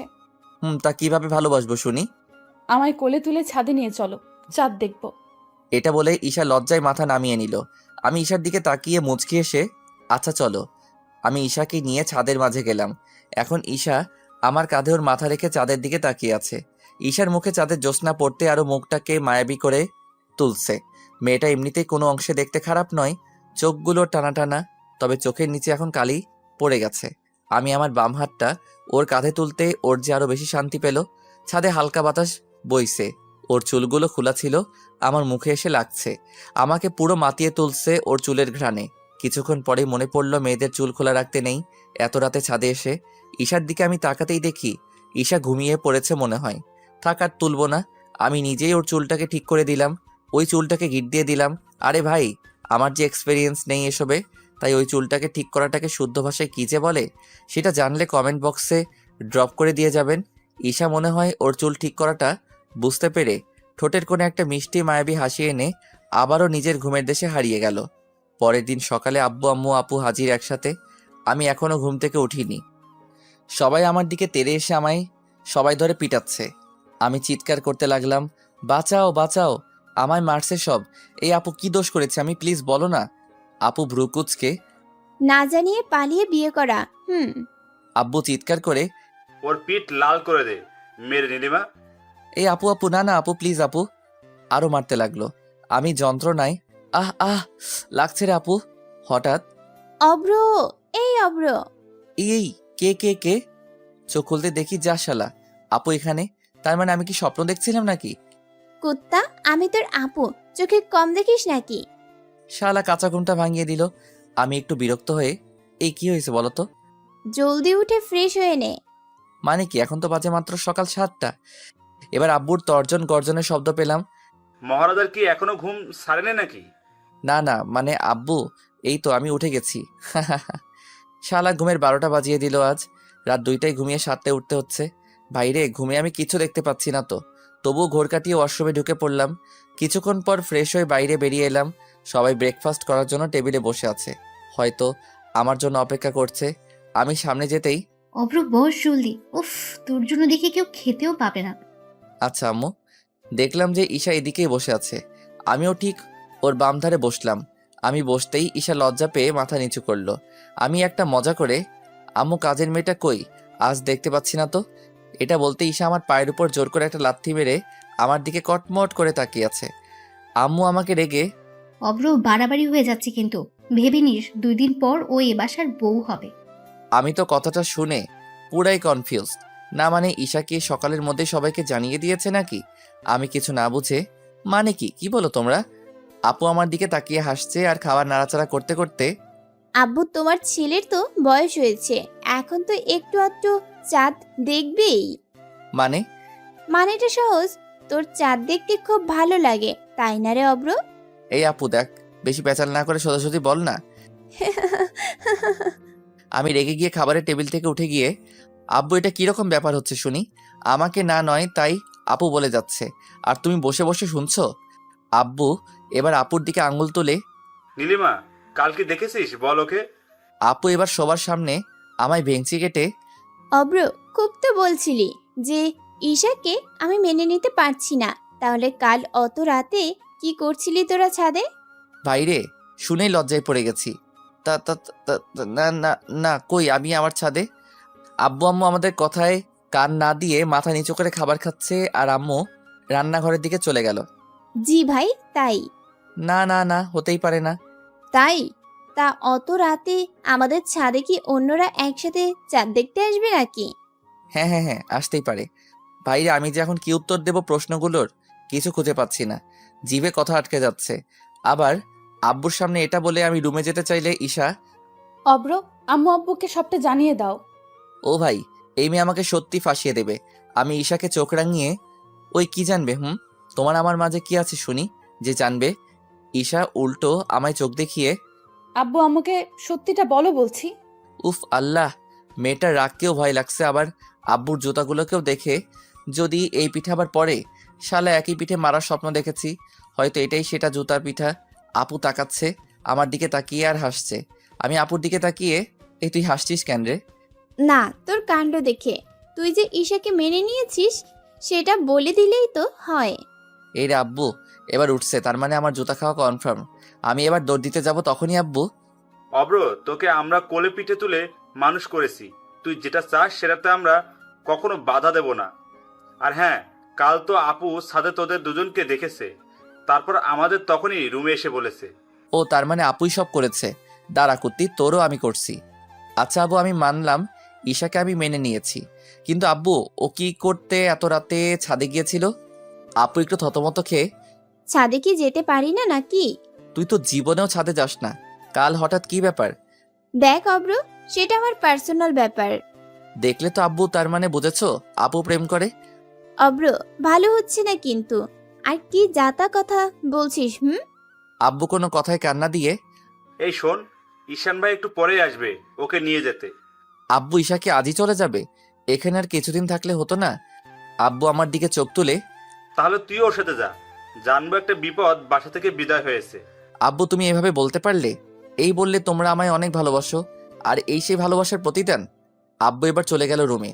আপু সোজা এসে আমার চুল ধরে, কুত্তা, তোকে কে বলতে বলেছে আমার বিষয় নিয়ে? তাহলে তুই কেন বলেছিস শুনি? হ্যাঁ, তোমরা এক বাসায় থেকে গুলু গুলু করবে রোজ ছাদে। দেখ আপু, সেটা আমার পার্সোনাল ব্যাপার। আর তুইও তো কালো ছাদে গিয়েছিলি দুলাভাইয়ের সাথে ফোনে গুলুগুলু করতে। অব্র, এটা আমার পার্সোনাল ব্যাপার। খুব পার্সোনাল তাই না? এটা বলেই উড়াধুরা লেগে গেলাম দুজনে মারপিট। ঈশা এবার অনেক কষ্টে আমাদের দুজনকে ছাড়িয়ে আপুর কাছে গিয়ে, আপু, তুমি ওর চুলগুলো আরো বেশি করে টানতে পারলে না? দুজনেই খুব হাঁপাচ্ছি, আর আমি হাঁপাতে হাঁপাতেই, আয় আয়, চুল ছিঁড়ে দিব। এটা বলে রুমে আপুকে নিয়ে চলে গেল। আমিও আমার রুমে গেলাম, ফ্যানের নিচে বসে হাঁপাচ্ছি। শালা মেয়ে মানুষের সাথে পারা যায়? আমাদের স্মোকিং করা হার্ট, আমরা তো এতটুকুতেই হাঁপিয়ে যাব। এবার মোবাইলটা হাতে নিলাম। শালা মনে হচ্ছে এখন মোবাইলটা খেলনা হয়ে গেছে। শালা কালি ইন্ডিয়ার পাবজি ব্যান করে দিয়েছে রে ভাই। কি কষ্ট, কি করে বলে বোঝাবো ভাই? প্লিজ আমাদের পাবজিকে ফেরত দাও গো, তা না হলে মরে যাবো গো। শালা পাবজি বন্ধ হওয়ার কথাটা মনে এলেই চোখে পানি চলে আসছে। তাই মোবাইলটাই একটা স্যাড সং লাগালাম। ভালো থেকো, সুখে থেকো, সবে আসবো, আবার দেখা হবে। এখন আমি চলে যাই, টাটা বাই বাই। শালা এই গানটা শুনে এখন শান্তি পাচ্ছি পাবজি চলে যাওয়ার পর। তাতে কি, সিওডি তো আছে, মানে কল অফ ডিউটি, নয়তো সিওসি, জীবনের দ্বিতীয় অনলাইন গেম। ঈশা আমার রুমের দরজা থেকে উকি মারছে। আমি দেখতে পেয়ে, বাইরে থেকে কি দেখো, ভেতরে আসো। যাব না, গেলে তো তোমার দুষ্টুমি শুরু হয়ে যাবে। তাই? এটা বলে আমি দৌড়ে গিয়ে ঈশার দুটো হাত ওর পিছনে ঘুরিয়ে ধরে, এবার দুষ্টামি আরম্ভ করি। পরে। ওকে ওয়েট, দরজা লাগাই তারপর। আমি এবার দরজা লাগাতেই পাগল নাকি? আমি ঈশাকে কোলে তুলে নিয়ে বেডে ফেলে আমি ঈশার উপর চেপে গিয়ে, চলো আজ করেই ফেলি। কি করবা শুনি? বিয়ের পর যেটা বর বউ করে। কি করে তারা? ঝগড়া, কিন্তু আমি তো ঝগড়া করার মুডে নেই এখন। উফ আল্লাহ, এই মেয়ে বোঝে না নাকি? আমি ওর নাকের উপর আমার নাক ঘষে, ঝগড়া নয় অন্য কিছু। তাহলে? জি তাহলে। ঈশা লজ্জা পেয়ে, কিছু না। এটা বলে চোখ বন্ধ করে দিল। আমি ঈশার ঘাড়ের কাছে যেতেই ওর বেড কাভারটাকে খামচে ধরলো। আমি ঘাড়ে একটা আলতো ছোঁয়ায় কিস করতেই ও কেমন একটা শক্ট খেলো। আমি আস্তে আস্তে ওর ঘাড় থেকে মুখ নামিয়ে চিবুকে আনতেই ঈশা খুব ছটফট করছে। ঈশার গালে একটা হাত দিয়ে ওর চিবুকে আমার ঠোঁট বারেবার ঘষতে লাগলাম, আর তত ঈশা উত্তেজিত হয়ে উঠছে। আমি চিবুক থেকে ওর ঠোঁটের উপরে ভাগ বসাতে চাইলে দেখি গোলাপের পাপড়ির মতো ঠোঁট দুটো কাঁপাকাঁপি আরম্ভ করে দিয়েছে। আমি আস্তে আস্তে ওর ঠোঁট আমার ঠোঁটের সাথে মিলিয়ে দিতেই ঈশা আছাড় কাছাড় খাচ্ছে যন্ত্রণায়। আমায় জাপটে ধরেছে খুব জোরে। ঈশা আমার ঠোঁট চেপে ধরে রেখেছে। আমি আস্তে করে ওকে ছাড়িয়ে দিয়ে, খুব মজা বলো। থাক, লজ্জা করে না বুঝি? এরকম পূর্ণিমার চাঁদ যেন প্রতিদিন দেখতে পাই। সম্ভব না মিস্টার পিচ্চি পণ্ডিত। কেন? পূর্ণিমার রাত তো প্রতিদিন আসে না, মাঝে মাঝে অমাবস্যাও তো আসে। সে আসুক না, তবে সে অমাবস্যা আমার ধরে রাখতে পারবে না। তাই? অব্র, তুমি না খুব ফাজিল। এখন ফাজিলের কি দেখলা? আচ্ছা, কি দেখবো শুনি ফাজিলের? এখন খেলাটা শুরু হতে দাও। মানে? এই যে আমি এবার ওপেনে ব্যাট করতে নামবো, শুধু প্রতিটা বলে ছক্কা মারবো। ইস, তুমি অনেক ফাজিল। হি হি হি। তাই? কিছুক্ষণ পর ঈশার ভাইয়া আমাদের বাসায় এলো। অবশ্য আমি আর ঈশা ড্রয়িং রুমেতেই বসে আছি। ভাইয়া আসতেই ঈশা মাথা নিচু করে দাঁড়িয়ে রইল।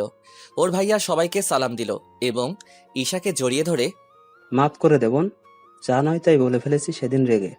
না না ভাইয়া, আমি ভুল করেছিলাম। তুমি আমায় বকা দিয়েছো, এতে মাফ চাওয়ার কি আছে? আচ্ছা ঠিক আছে, চল বাসায় যেতে হবে তো। ঈশা একটু মন খারাপ করে, ভাইয়া এখনই চলে যাবা? বিকেলে গেলে হয় না? বুঝলাম ঈশার থাকতে ইচ্ছে করছে এখানে, হয়তো আমার জন্য। ঈশা, অনেক কাজ ফেলে এসেছি, বিকেলে গেলে হবে না? আম্মু আব্বুও রিকোয়েস্ট করতে লাগলো। একটু হই হট্টগোল লাগতেই হঠাৎ আপু রুমের বাইরে এসে, অব্র কি হয়েছে রে? না আপু তেমন কিছু না। তাহলে এত চিৎকার কিসের? দেখ না, ঈশার ভাইয়াকে থাকতে বলছি কিন্তু থাকতে চাইছে না। শুধু দুপুরটা তো, বিকেলেই চলে যাবে। আপু দুলাভাইয়ের দিকে একটু রাগী লুক দিয়ে হেসে হেসে, প্লিজ থাকুন। দুলাভাই হঠাৎ মুখটা নামিয়ে, ও ভাই সাব, আপু কি এমন জাদু করলো রে যাতে সাথে সাথে ঈশার ভাইয়া মেনে নিল?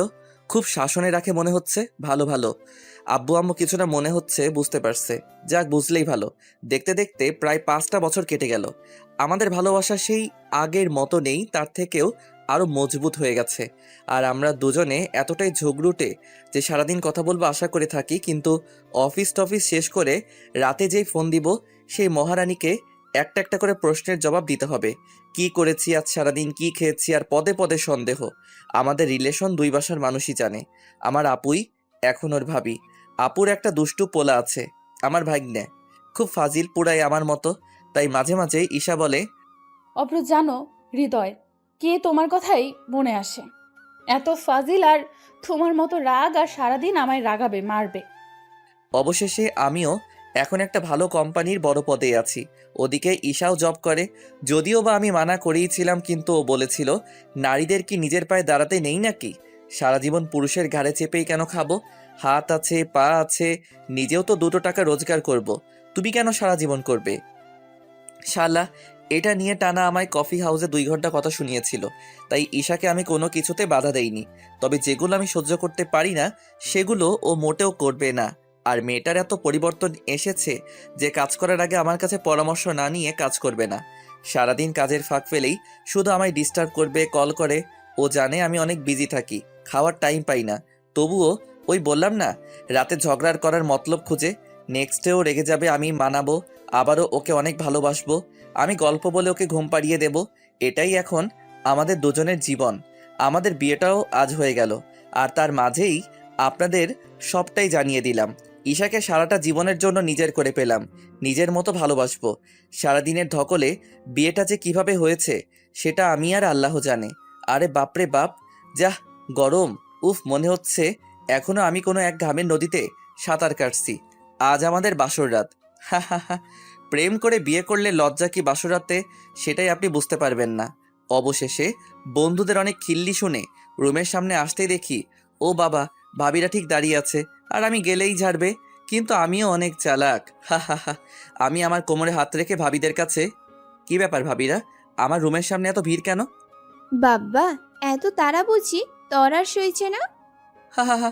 ভাবি জানবে আমার থেকে তো বেশি আপনাদের আর তয় সইছে না দেখছি। ভাবির একটু কনফিউজড হয়ে, মানে টাকা ঝাড়া। ওরে আমাদের দেবরজি যে বুঝে। উহু, সবটা বুঝি না। আচ্ছা, বুঝিয়ে দিচ্ছি তাহলে। জি।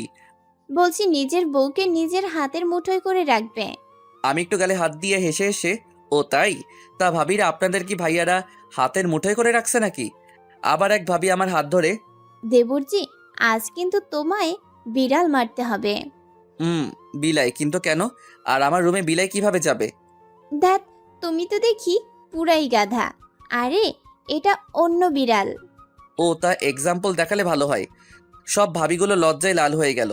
ধ্যাত, অব্র, তুমি না প্রচুর ফাজিল। তাই বলি কিছু শুনবা নাকি এখন আমায় রুমে ঢুকতে দিবা? টাকা দাও, নেক্সট রুমে যাও। কিন্তু আমার টাকা তো রুমে আছে। ওয়েট, আমায় ঢুকতে দাও, এনে দিচ্ছি। সেটা হচ্ছে না। বিশ্বাস করুন।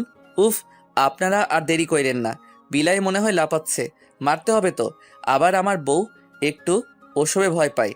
ভাবিগুলো সবাই আমার দিকে কেমনভাবে তাকিয়ে। ইস, তাই নাকি? ইস, আমার মতো রোমান্টিক বর যদি আপনাদের সবার থাকতো তাহলে বুঝি ভালো হতো। মনে মনে সবাই ভাবছেন, তাই না? না। আচ্ছা ভাবিরা, আমায় ঢুকতে দিবা কি তাহলে টাকা পাবা, নয়তো পাবা না। নিরুপায় হয়ে ভাবিরা ঢুকতে দিল। আরে ভাই, আমি রুমে ঢুকেই সাথে সাথে লক লাগিয়ে দিলাম। ভাবিরা ওয়েট করুক টাকার জন্য। আমার বউটা দেখি আমাকে ঢোকা দেখে তাড়াতাড়ি আমায় সালাম করে বিছানায় উঠে বসলো। মেয়েটা আজ বড়ই মায়াবী লাগছে। গা ভর্তি গহনা, সাথে একটা এত বড় ঘুমটা। অন্যদিন ঈশার কাছে যেতে ভয় করে না, কিন্তু আজ কাছে যেতে কেমন একটা আলাদা ফিলিংস কাজ করছে। আমি ঈশার পাশে গিয়ে বসলাম। আমি শুধু ঈশার দিকে তাকিয়ে আছি আর ভাবছি, আল্লাহ, তোমার কাছে লাখ লাখ শুক্রিয়া। আমি শুধু প্রতিটা রাতে এই রাতের কথা ভাবতাম যে ঈশা আমার নিজের বউ হবে, ঠিক এমনভাবে বসে থাকবে আমার পাশে। আমি ওকে অনেক ভালোবাসবো। নিজের অজান্তেই কেন জানি না চোখের কোণে পানি এসে গেল। আমি চোখের পানি মুছে আবারও ঈশার দিকে তাকিয়ে রইলাম। ঈশা এবার আমার হাতে একটা চিমটি কেটে, এই ঘোমটাটা তুলবা কিনা? আমি একটু হেসে, জি তুলবো, তবে আগে তোমায় একটু দেখে নেই। মানুষ তো মুখ দেখে, তুমি আবার কি দেখো? আমি তোমার মায়াবী চেহারা দেখি। হয়েছে, তুলো না অব্র। আহা! আমি এবার ঈশার আরো কাছে গিয়ে ঘোমটাটা সরাতেই আমি পুরাই শকড। উফ আল্লাহ, এ তো আমি ঈদের চাঁদ দেখছি। এতটা মায়াবী যে একটা মেয়ে, সেটা আজ আমি নিজেই দেখলাম। ঈশাকে আমি এতদিন দেখেছি, তবে আজকের মতো সুন্দর এর আগে কোনোদিন দেখিনি। নিজেই নিজের চোখকে বিশ্বাস করতে পারছি না।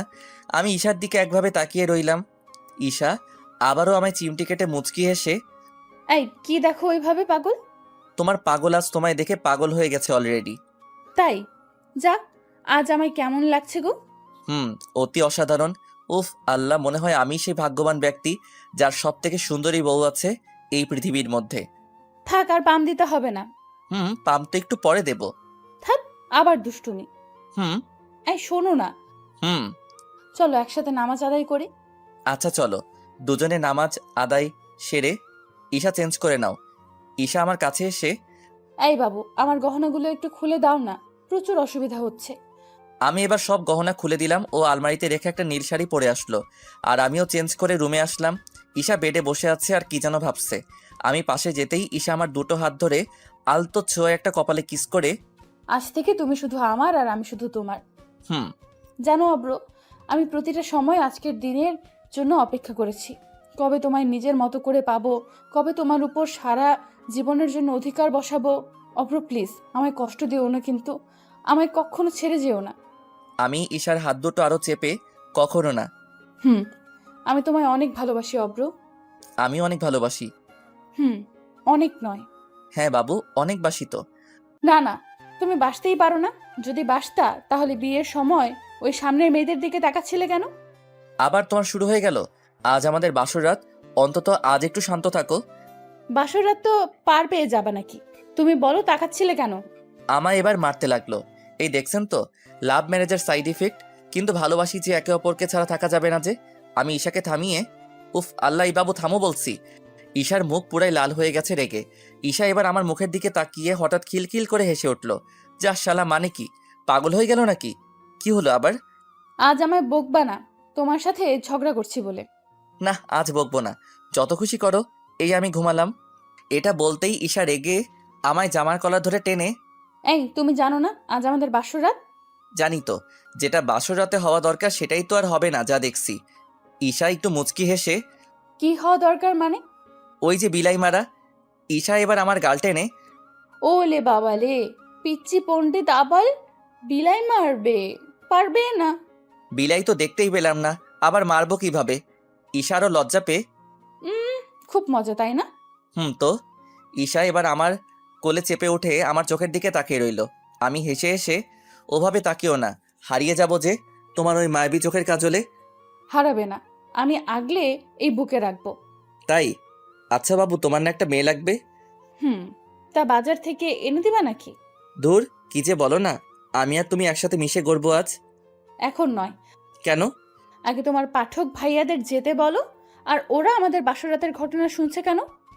বাবু তুমি থামো। ওরা তো আমার এক একটা ভাইয়া আপু। আমি গল্প লিখি, ওরা পড়ে। আমার মতো সমান পরিশ্রম করে যেমন আমি হাতে লিখি, আর তারা মুখ দিয়ে পড়ে। যাই হোক, এখন যেতে বলো, না হলে তোমার কপালে আজ কিছুই নাই বলে দিলাম। পাঠক ভাইয়া, এবারের ঘটনাটা পুরাই ইতিহাস, আর আপনাদের শেয়ার করতে পারবো না। অব্রহ। এই রে, বউ রেগে গেছে। এই পাঠক ভাইয়ারা, আস্তে আস্তে নিজের রাস্তা দেখেন। বউ আমার রাগিনী, মানে শালা অতিরিক্ত রাগী। যদি আপনাদের বউ থাকে তাহলে বাসায় গিয়ে রোমান্স করেন, নয়তো মুড়ি চিবান।